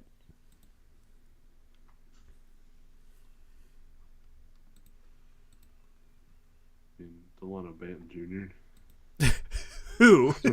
Just kidding. Oh man. Anyway, Carrington House. Man, is there a Delano Banton in this year's class who's 6'9" point guard? I mean, technically, Banton's 6'7". He was listed as 6'9", because I remember going on Tinkathon and being like, "Oh, it says this dude's a 6'9" point guard. That's interesting. Never heard of him." 6'7" without shoes. Yeah. Well, this was before he measured. Yeah. He was listed as 6'9". I mean, everyone, the whole Blazer broadcast called him 6'9". I know. Yeah. No, I know he's like legit, like 6'7". They call Keon Johnson and Scoot 6'5". Yeah. Remember when Cronin was about to lie to us and say he was 6'5", but then said he was measured, and then it was like, no, he's more like 6'4". We call it 6'4", but we measured and he was 6'2" and a half, or whatever. Yeah. So it went from 6'5" down to 6'2" and a half. I don't even want to think about Keon Johnson. I'm so glad to be past the Keon first round. I mean, he was 6'2" and a half too, and everyone was like, "We just traded for a big guard finally." I know, that was crazy to me. Like you could tell he wasn't big if you just watched him for 5 seconds. Yeah, like he's not even close. He was a shooting guard in a point guard's body that couldn't shoot. That's not good. That's not a good thing. Like he he's in that like Zaire Smith type of mold as a guard that just doesn't end up panning out. Like, just athleticism and that's it. At 6'3", you need more than that. I don't think there's a single player like that in this year's class, though. Default username says Fanspo still lists Devin Carter's like 16. Devin Carter's 16. Yeah, they got to fix that. Have they put... Okay, hold on. Have they put Tyon Grant Foster on Fanspo yet so I can stop using Jordan Ivy Curry or whatever his name is in his place? It's a shame, man. We need Ty. I tweeted at them and they didn't listen to me, even though I sing their praises. Anyway, let's talk playoffs. Let's talk playoffs, Eric. We got 3 games today to talk about, okay? I don't have a graphic for Lakers Nuggets because it ended right before the stream, but we'll start with the first game of the day. The Cavs are up 2-0 against my Orlando Magic. I'm like kind of a closeted Magic fan. And the Cavs lead wire to wire. You're out of the closet. Yeah, sure. The Magic's offense is disgustingly bad so far in the playoffs. They had, 83 in Game 1 and 86 in Game 2, Eric? You know who they need, according to the one, the only Stephen Vaughn? Yes, I do. Many Blazer fans that hate Anthony Simons think we should trade him to Orlando.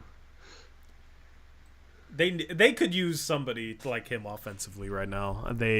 Cole Anthony just isn't good enough. And lots of teams good.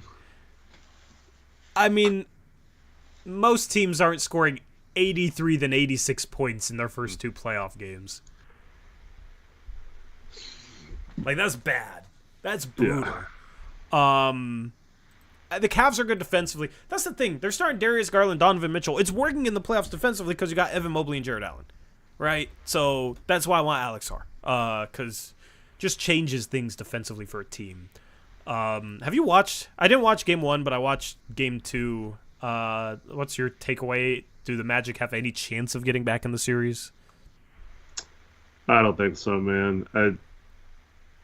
I talked about this before the series started. I feel like Orlando is one of those teams like the Cavs last year that it was more of an accomplishment to make the playoffs than it was to do well in the playoffs. And I think the Cavs are coming off, kind of like the Blazers versus the Pelicans in 2018, where it's like you get embarrassed the year before in a series that you probably should have been more competitive in, or at least drawn it out a little bit further, if not won it. And then, so you have to go through a whole off season and a whole nother season getting back to that point. And I mean, there is a reason why the Cavs, I didn't like that they did this, but there's a reason why they did not care about winning the last game of the season. And we're fine being the 4th seed and having to play Boston in the second round and all that. And that's because they were so focused on just getting out of the first round. And this Magic team, I think, is just at least a year away from putting it all together. I think they're ahead of schedule right now, maybe not according to you, but because you kind of predicted that they would be this kind of this point.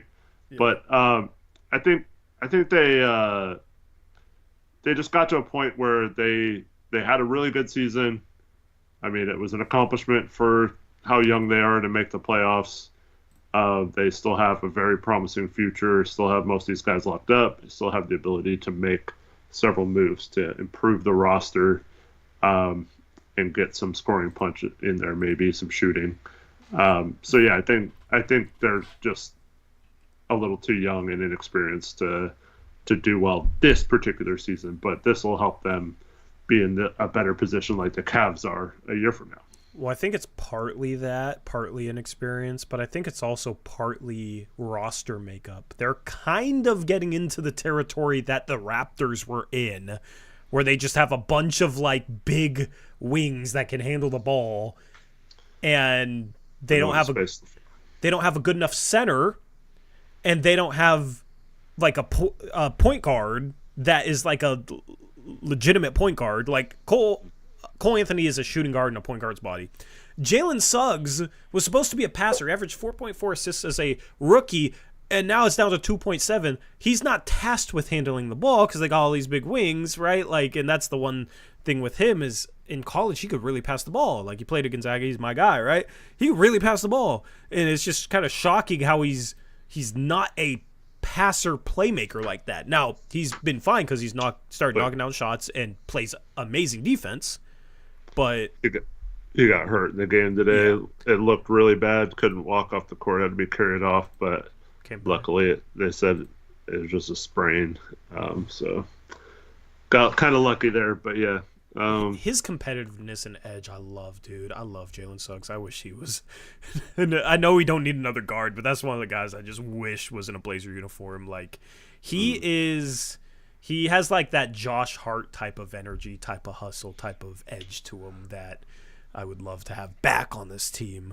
But they're starting Jonathan Isaac like with Banchero at the 4-5. Like, who is even the center? You're going against like two centers basically. That was just today. They tried to switch it up, but to try and defend them better, it didn't work out. Yeah, they gave up 15 offensive rebounds. Yeah, killed them on the glass. But yeah, like do they just not trust Wendell Carter Jr. anymore? Like, they played Mo Wagner more minutes tonight. Carter Jr. had 5 fouls in 18 minutes. Wagner fouled out in 21 minutes. Like, that's the thing is those guys struggled today, just not getting into foul trouble, and Wendell Carter Jr. 1 for 7. So like, they need a legitimate center, probably somebody that can shoot. I mean, Carter Jr. shoots some threes, but I don't know, dude. Like, he's just a little undersized. Seems like they've fallen out of favor with him a little bit. He's had some injury struggles. And they need, like, a scoring guard. If you're not going to have, like, a legitimate point guard that's going to, like, distribute the ball and, like, handle a lot of the playmaking responsibilities because you have Banchero and Wagner, you need somebody that can go get a bucket. And you need somebody that can play off of them. And the problem is they're starting Gary Harris. You know what I mean? Like, and he was fine today, but they need a bucket getter. And that's the thing. If we were Magic fans, we wouldn't be complaining about, Anthony Simons. We'd be begging for a guy like Anthony Simons. But since we're Blazer fans and we've had a bunch of really good guard play over the years, we just want a guy like Banchero. We just want a guy like Franz Wagner, right? And some guys even want a guy like Jonathan freaking Isaac, right? Who's 1 for 7 today from 3, by the way. 1 for 7 from the field. He struggled, and he didn't really slow anyone down. Garland went off in the second half. Didn't do much in the first half, but went off in the second half. I mean, Mitchell didn't have the most efficient night, but you got to be able to score the ball. Good. Yeah, you hold him to 96, that's good, right? But you can only put up 86. You lose by double digits. You hold them to 96 points. Not good enough. So they need a bucket getter. I don't think they move off Franz, but with his struggles, man, and with Ant kind of in their timeline, maybe there's a chance. Maybe there's a chance. And I could see it making sense for both teams. Franz's shot fell off a cliff at the end of the year, though. 28% from 3. They just don't have enough shooting. So... yeah. But yep. They got to win game 3, obviously. Pieces to not have to give up Franz or Paulo in a trade and still get a good enough young guard. Yeah, maybe they can draft him. You could have a really intriguing guard there available at their pick this year, which is at 18. 18, like a Jared McCain there. At least he's like a knockdown shooter, right? Maybe they can trade up a few spots, and maybe Collier's there, but he has his shooting struggles. Maybe Devin Carter would make some sense as like a 3-and-D guy. there's a few options there that could be intriguing. But the next series is this phenomenal game, Eric. Did you watch all these games? Yeah. So the end of this game, dude. Oh my goodness. The 76ers are up 5 with 27 seconds left. Jalen Brunson hits like a Kawhi 3 against the Sixers, right? They probably got flashbacks watching that shot. Jalen Brunson shoots a 3 hard off the front of the rim, and it drops in. He's been off all game. Hits the front of the rim. And drops in. So lucky-ass roll to get the Knicks down 2. And then the Sixers inbound the ball, and Tyrese... Well, first, I don't know if you saw the post game, but Nick Nurse, and there's video of this, of him. Was it before the inbound? I thought it was when Maxey fell down. It was both. So he first tries to call timeout before the ball is inbounded, doesn't get a timeout, and then tries to call a timeout again. I don't know what happened on the pass, but somehow the ball goes up into the air. Maxey ends up with it on the floor for a second, and I understand why the refs didn't grant a timeout in that situation, because it never looked like Maxey fully had control of it.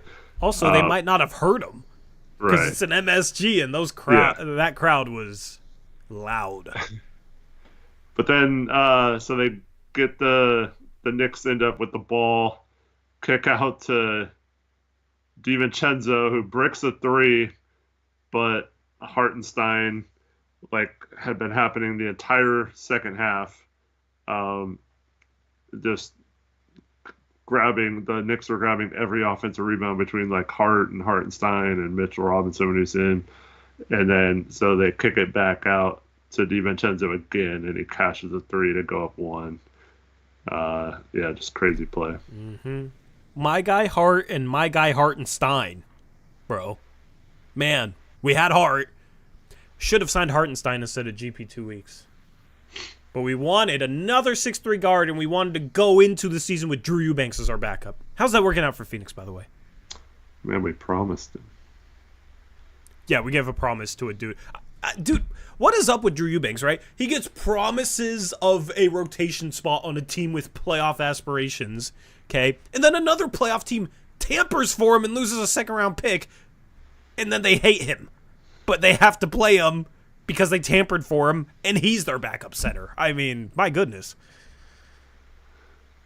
Those bounces, they don't have possession when he was trying to call timeout was the problem. I'm talking about before the inbounds pass. He clearly is trying to call timeout and doesn't. No one sees it. See, like, that happened, and it was, like, shocking, but also it was like, of course the Knicks found a way, because they might be the scrappiest team in the league, Eric. It was the anti-Knicks, because they had that same thing happen to them when against them with the Reggie Miller 2 threes. Yeah. That's crazy. They play so hard. And it's funny because I was watching that game and I was like, this is what real effort looks like. It's like, after the conversation's all, you're like, Chauncey gets his guys to play hard for him. Did we ever see one instance where the Blazers scrapped like the Knicks did on multiple occasions during this game? I know it's playoffs, but, bro, it's like a couple players will run back on defense at 85%, and it's like, let's give Chauncey a round of applause. He got him to try. I don't get it, Eric. That's what real effort looks like, the way the Knicks play. They bust their ass. They fly after the ball. They pursue the ball. They don't give up on plays. Like, they play their asses off. That's what real effort looks like. Okay, I'm tired of saying Blazers gave good effort in a game just because it didn't look like they were completely slacking off. Because that's what effort looks like. When was the last time the Blazers looked like that? I don't know. I know Embiid couldn't move in the second half, but like, what was the other 4 people's problem? No one boxing out. Yeah, drives me crazy. Yeah, but like, how many times do we see, the last time we probably hustled like that was when we had Josh Hart, because how many times do we see Josh Hart like sprint around a box out, end up under the rim, and then comes out with the ball on the other side of the rim? Like, it's insane the way he pursues rebounds.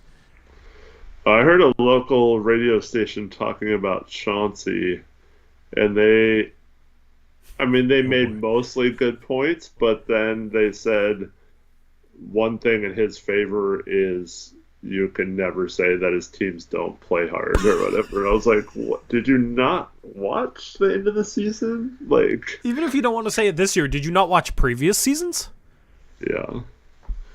It's just a talking point. It's just a cliche talking point.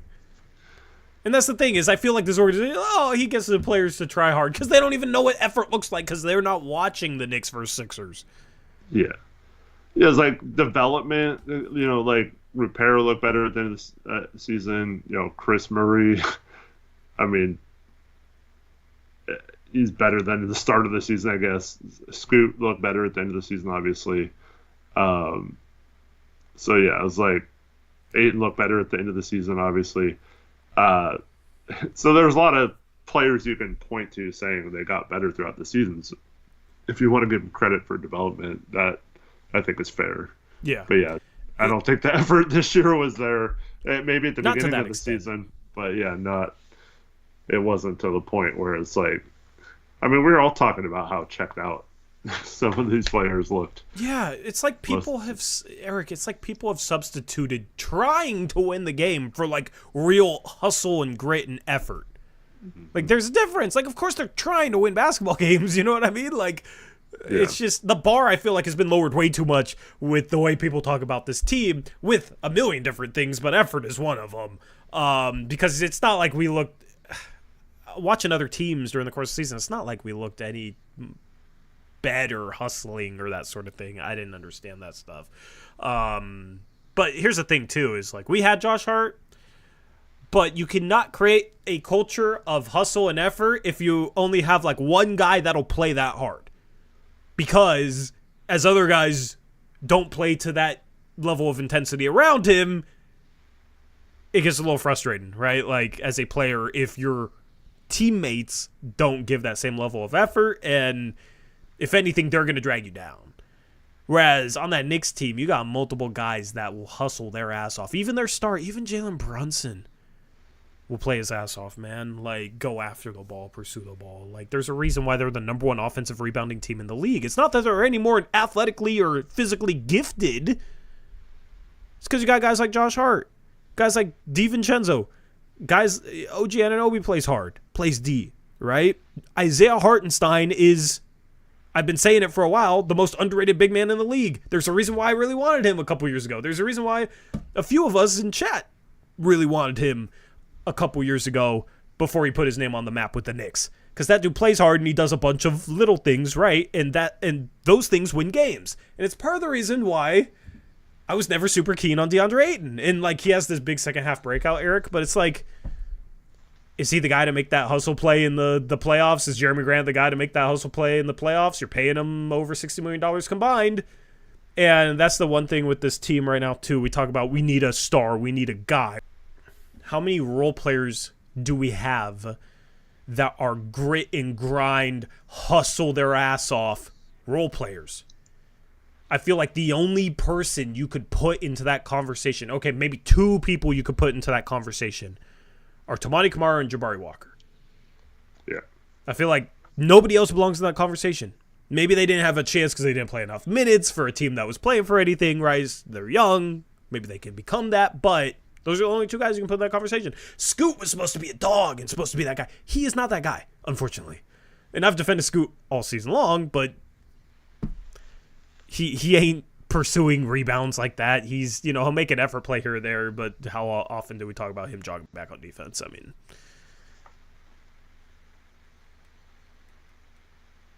Yep. Danny P says, "Hi Eric, are you okay?" Great. Final game. Tired, but We'll wrap up the stream in like 10 minutes. yeah. Final game. Lakers Thunder. Don't have a graphic for it, but Eric, I mean, what a game. Yeah, I mean, LeBron gets an open three towards the end, misses it, and then Jamal Murray hits the game winner. Incredible shot. The whole Nuggets comeback was pretty crazy.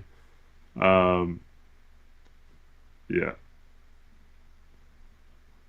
What is all this? Amber Alert. I didn't get an Amber Alert. But yeah, just, I mean, LeBron, he's getting criticized for missing that shot, which is so stupid considering the way he carried them in that fourth quarter and almost single-handedly won that game for them, at least in the fourth quarter. But yeah, it's yeah, just great game. Fortunately, well, I mean, it screwed the Lakers, so maybe not, unfortunately. But you're just hoping for some of these series, for how good these games have been, to be a little bit or go on longer. And now with all of them being 2-0, that's going to be tough. But man, yeah, crazy game. Just Jokic making plays, LeBron making plays. I don't know where Anthony Davis was in the fourth quarter, but he wasn't in that game. I mean, he was in the game, but not in the game. If that makes sense. But yeah. Yeah, man. The Nuggets, just championship teams find a way to win games. Like, they're down 20 and they find a way to win, and it's a buzzer beater, and it's from a guy that struggled basically the entire series until the final minute. He hits 2 clutch shots. Mm-hmm. It's just championship DNA, I guess. Maybe you could call it that. But, man, it's just impressive what they were able to do. And I fully agree with you. Like, criticizing LeBron for taking a completely wide open three when he had hit a couple in that half, a couple impressive threes, kind of had it going. You take that shot all day, every day. The only reason people are complaining is because he missed it. If he made it, people would say, oh, look how clutch he was. They won the game because he hit a bunch of threes. Like, it's just basically hindsight. If you were shown how open he was before that possession, you would have been happy with him taking that shot and living with the result. But because he missed it, it's a problem. Yeah. So, just ridiculous to criticize that. But Andy P says, why do you hate the Lakers? Are you... What? What do you mean, why? Why do we hate the Lakers? A better question is, why are you asking us why do we hate the Lakers? How does a Blazer fan not know? Man. Come on. It's you might as well ask why we are Blazer fans. Like, there's a lot of questions we could ask. Chat, you can answer the question. I'm not going to answer it. But, yeah.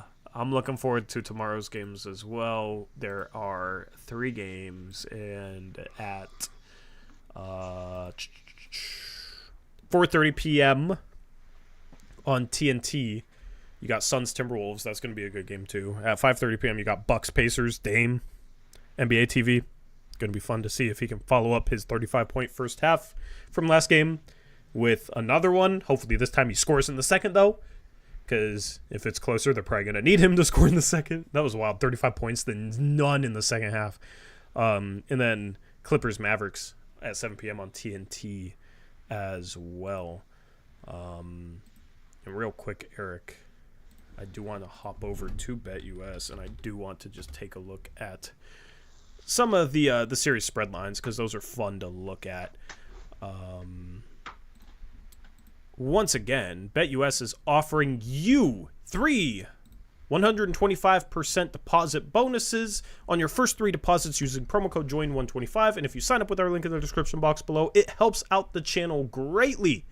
So we appreciate that. It's one of the best ways to support the channel, and you can get in on NBA playoff action, get in on all the fun with BetUS, and they have series prices right now. Eric, I guess we can pick these based on the money line, right? And we can explain the money line. So let's start off. Timberwolves Suns. Timberwolves minus 165. Suns plus 145. The Timberwolves, basically, you have to bet $165 to win 100. The Suns, if you bet 100, you win 145. So which side of that would you take right now? Hey, funny, we had this conversation yesterday. Yeah, I would, because of the positive money, I would take the Suns. I think if you were the Suns, you could say that despite how well Minnesota played, I mean, Anthony Edwards isn't going to go off like that every game, and Booker's not going to hopefully play as bad as he played. Minnesota all year has been prone to the mid-range shots, and so you would think Booker and Durant could get going at some point. So I would just take the positive money and hope that the Suns come back. Yeah, I'm very on the fence.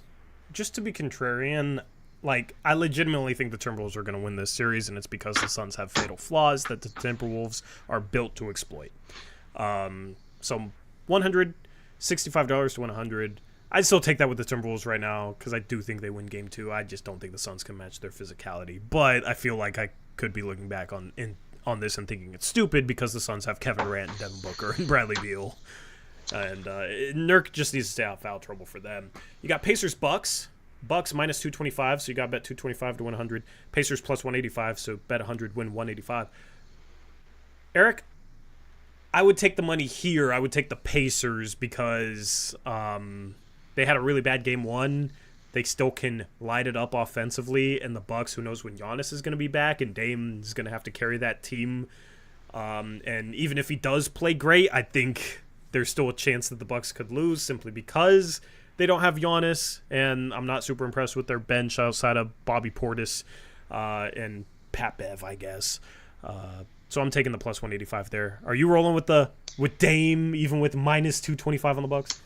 Well, these were odds that I probably wouldn't bet on because that minus 225 is just too high. Yeah. You're risking a lot of money to not make much. So even if I thought the Bucks are going to win, I wouldn't bet on that. So if I was going to do anything, I would just take a flyer on the Pacers like you did and just that's one of those too. Like if the Bucks win, you lose a little bit of money, you're fine. But if the Pacers end up winning the series and you're disappointed, at least you won some money. And for Dame being out of the playoffs, so yeah, this next one is tough. Clippers minus 125, Mavericks plus 105. I guess I got to go with the team that I had in the freaking finals in my bracket predictions. The Mavericks did not look good in game one, but I still think they're built to beat the Clippers if the Clippers don't have a healthy Kawhi.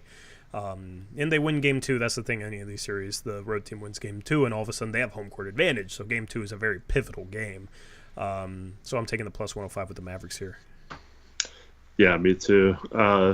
This should be a close series, so anytime you can get positive money on one of the two teams, I think you take it until one of the teams goes up 2 games in a series.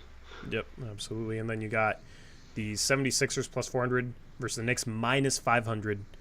The Knicks have barely won both games, and they haven't played in Philadelphia yet. I still think the series could go very long, so I'd actually take the plus 400 here with the Sixers. They're going to be pissed off after the last game the way they lost it. And that Sixers crowd is going to be loud and going to be behind that team. And you just hope Embiid gets a little healthier, I guess, for the Sixers. So I'm taking the plus 400 there. Yeah, I agree with that. Take the money. Knicks should be in command of the series now with the 2-0 lead. Just got to get one of the 2 games in Philly, and they're in the driver's seat. But, yeah, I don't know. I could also see Embiid not being able to walk in a few days and just even if he goes out there not playing well. So, but I mean, minus 500 isn't good value to bet on. So yeah, I'm probably staying away from the Knicks and just putting a little bit on the 76ers just in case they come back. Yep. And then this last series that they have listed here, they got 5 listed over at betus.com. Magic Cavs, Magic plus 700, Cavs minus 1,000. I don't want to take either side of this because I have no faith in the Magic to be able to win this series. Offensively, they've been disgusting. But the Cavs minus 1,000, you bet 1,000 to win 100. I'm not gonna take that. There's not enough upside in that for me. If I had to pick, I would take the plus 700. Yeah, you just throw a few bucks down there. You bet $10, you could win 70. Mm-hmm. But, plus a 125% bonus. Yeah. But yeah. Yeah, because I mean, if you bet $10 on the Cavs, you win $1. Yeah, gross. That's not. You might as well just not bet at that point. Yep, exactly. Lower risk, higher reward for a long shot is more fun than than betting the Cavs there. Although, I mean, the Magic look incapable of beating them in the first 2 games, so it's going to be interesting to see how they respond in Game 3 and if that game's more competitive. I'm excited for some of these series to go to the other destination, to the lower-seeded home court. Anyway, if you guys want to get in on action, link in the description box below helps out the channel. BetUS is a great sports book. They have 24/7 customer service, 24-hour payouts, and they're offering you a 125% deposit bonus on your first 3 deposits up to $2,500 with promo code JOIN125. Thank you to them for sponsoring Blazers Uprise Live. A couple other quick things I want to get into before we sign off here. Eric, Devin is helping me. Devin is a guy who's helped at it before and was at our watch party for the lottery. He reached out to me and wants to help me relaunch some merch. It's been a long time since we've done merch, Blazers Uprise merch. So he's going to help me. And, I'll have to figure out, maybe I'll, just give him a free whatever he wants. Shout out to Devin, though, for helping. And you guys can let us know what you want as far as merch. We'll probably do, a T-shirt, sweatshirt, hat. It's about time we do a hat, man. We need a hat, man. We need a Blazers Uprise hat. So I'll do a Blazers Uprise hat. But I know I've teased giveaways and said maybe we do it today, but I want to launch merch first. We might have it by Thursday, but probably next Monday by then is when we're going to launch merch, because I know me and Devin are meeting later this week, and I already have logos and stuff. So, But if you guys want anything else merch-wise, let us know in the chat if you think anything else is a good idea. I'm going to try and come up with an Uprise themed shirt that's aesthetically pleasing fashion piece. I don't know. I'm gonna cook in Photoshop, so I'll see what I can come up with. But the goal will be to just link it below the live streams and videos, so you guys can easily buy Blazers Uprise merch. So we'll definitely do a hat, shirt, sweatshirt combination, those 3.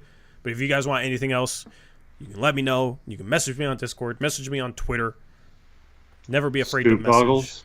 Scoot goggles, Blazers Uprise themed scoot goggles. We don't got no assets shirt. See, if I could legally put Joe Cronin's face on a shirt with my face on a shirt with me yelling at him that we don't got no assets, then I would love to do that. But just message. Message will be easier for me to go back when I meet with Devin and see your messages. But also toss them in chat as well. And with that, let's just talk about content this week. Going to start player reviews, putting those off a little bit because it's just a lot of work, and I've been busy with other things and that sort of stuff. So I already recorded a video for tonight or tomorrow morning. The uploads are going to be a little bit spotty for the next probably week, but then we're going to get consistent with daily uploads once I have the time to finish up a lot of these player reviews that I've been working on for weeks now. Other than that, Blazers Uprise Live on Thursday. Eric, are you doing a Hoops Crush podcast this week? Yeah. We did 2 last week. Mm-hmm. Crushables is only able to record on Friday nights now, so it'll probably be Saturday that one. It's a good upload day. I like that. I'm gonna try and do something with Steven sometime soon. If not this week, then next week. We might do every other week at this point until I have a little bit more time. My life is crazy, so. Yeah, and if in case you missed it, we did drop a playoff preview episode on Saturday morning. Yeah, and those podcasts are available on a bunch of podcast platforms as well. So if you want to listen to it while you go on a walk or a run or a drive, it's really easy to do so. And if you guys have any final questions, we'll take 1 or 2 and then we'll get out of here. We do have Victor Wembanyama in our chat, and he asked what was better for the Spurs, a point guard or a 3-and-D wing in the draft. You need a point guard to throw you the ball, man. Yeah. To throw you lobs, bro. Mm-hmm. Since we're Blazer fans, we're going to hope you don't get a point guard. Right. Because, my goodness. Anyway, I'm honored, Victor, to have you in our chat. I think Dillingham would be awesome for them. Yeah. But, something tells me they're going to value Topic higher. And, that might be the best possible landing spot for Topic. But yeah, I don't know. I think in the Spurs situation, I don't think this is the correct thing for every team, but to me, despite how important 3-and-D wings are, I think having a table setter for Wembanyama who can also maybe create a little bit is definitely the most important thing. Yep, absolutely. Aeromancer says, thoughts on our two-way situation with how our second-round picks are. Two-way situation is definitely fluid. I could see none of the 3 two-ways coming back next year, especially Minaya and Higgins. Higgins might be on the remix. Minaya might be on the remix, but not on two-ways. Who knows? Ibubachi is the only guy I could maybe see coming back, but I don't know. They don't seem too invested in him. They didn't seem to value him towards the end of the year. It's weird. I don't know. Yep. And then, Tori, what's the biggest need for the Blazers in this draft? Upside. Preferably at a forward position. Yeah. Or I was literally about to say preferably at a front. With size, yeah. Yeah. Let's see. Peter Holland says, have the Trailblazers fans given up yet, or is there a spark or reason to bet? In the courts of Portland under the rain, will the Blazers rise once again? We got poetry. I love it. Shout out to Peter, man. And funny enough, I dropped a video last night talking about have Blazer fans given up all hope based on poll questions. It's an episode of Blazers Polls, so if you guys haven't watched it, check it out. Just ignore me. You don't want me reading off your poetry, Peter? I think it's well written. It's pretty good. Did you read the second part? There's an initial part, but I think it's on a different account. So he's just maybe we need that poetry on the back of merch, and then the picture on the T-shirt can be a Blazer fan with the paper bag over his head with like tears coming down it. That would be a pretty good T-shirt, right? Would you guys want a sad Blazer fan T-shirt? Let me know, because we're gonna do merch again. We're going to do merch again, like I said. So if you have any ideas, it can be crazy. It can be mundane. I don't care. Just let me know. Message me. Discord, Twitter. So Mute That Bozo does draw on the side. It would be technically legal for him to draw a character of a certain GM and put that on a shirt. Could you imagine if we sold merch though making fun of Cronin? How pissed off the cronies would be. Yeah. I bet you one of them would actually buy it just to burn it, which I would be completely okay with. No, I bet they would. Like someone like Hiker would tattle on us. Look what they're doing, and then we get like a cease and assist. Or yeah. Oh my goodness. Yeah. We would ruin our potential to get credentials. See, I can rhyme too. That was completely unplanned. I just freestyled that. Pretty proud of myself. What's up, Arshad? Arshad in here at the buzzer. We'll be live again on Thursday. And Thursday, Eric, I'm feeling a mock draft. We haven't done like a full 60-pick mock draft yet. Well, now that we have draft order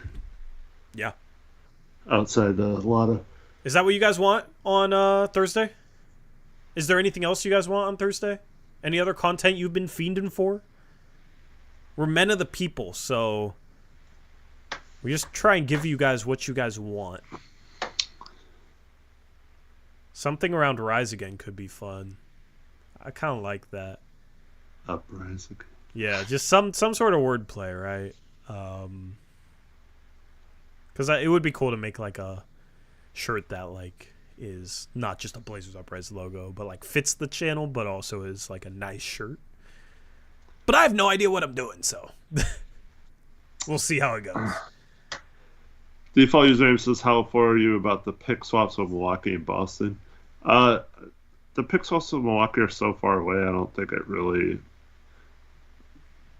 matters to talk about them yet. So much can happen between now and then, so I don't think it's, like, I don't know.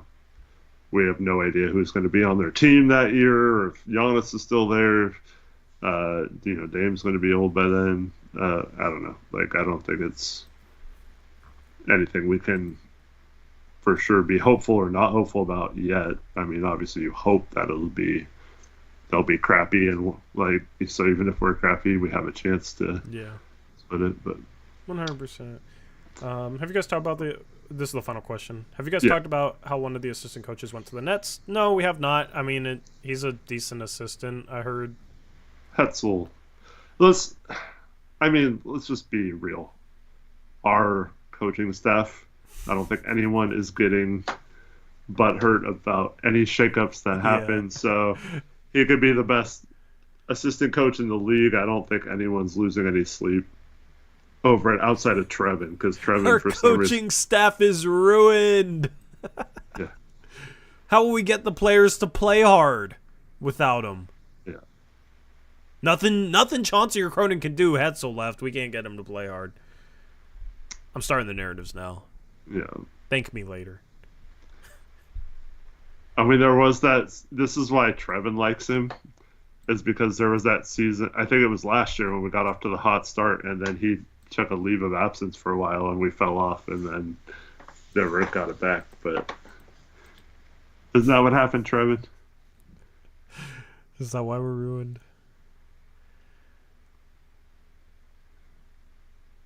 Anyway, yeah, I don't really have any thoughts on that, so we gotta wrap up the stream. We'll try and answer any questions that you guys have on Thursday, but that is probably going to be a mock draft, which should be fun.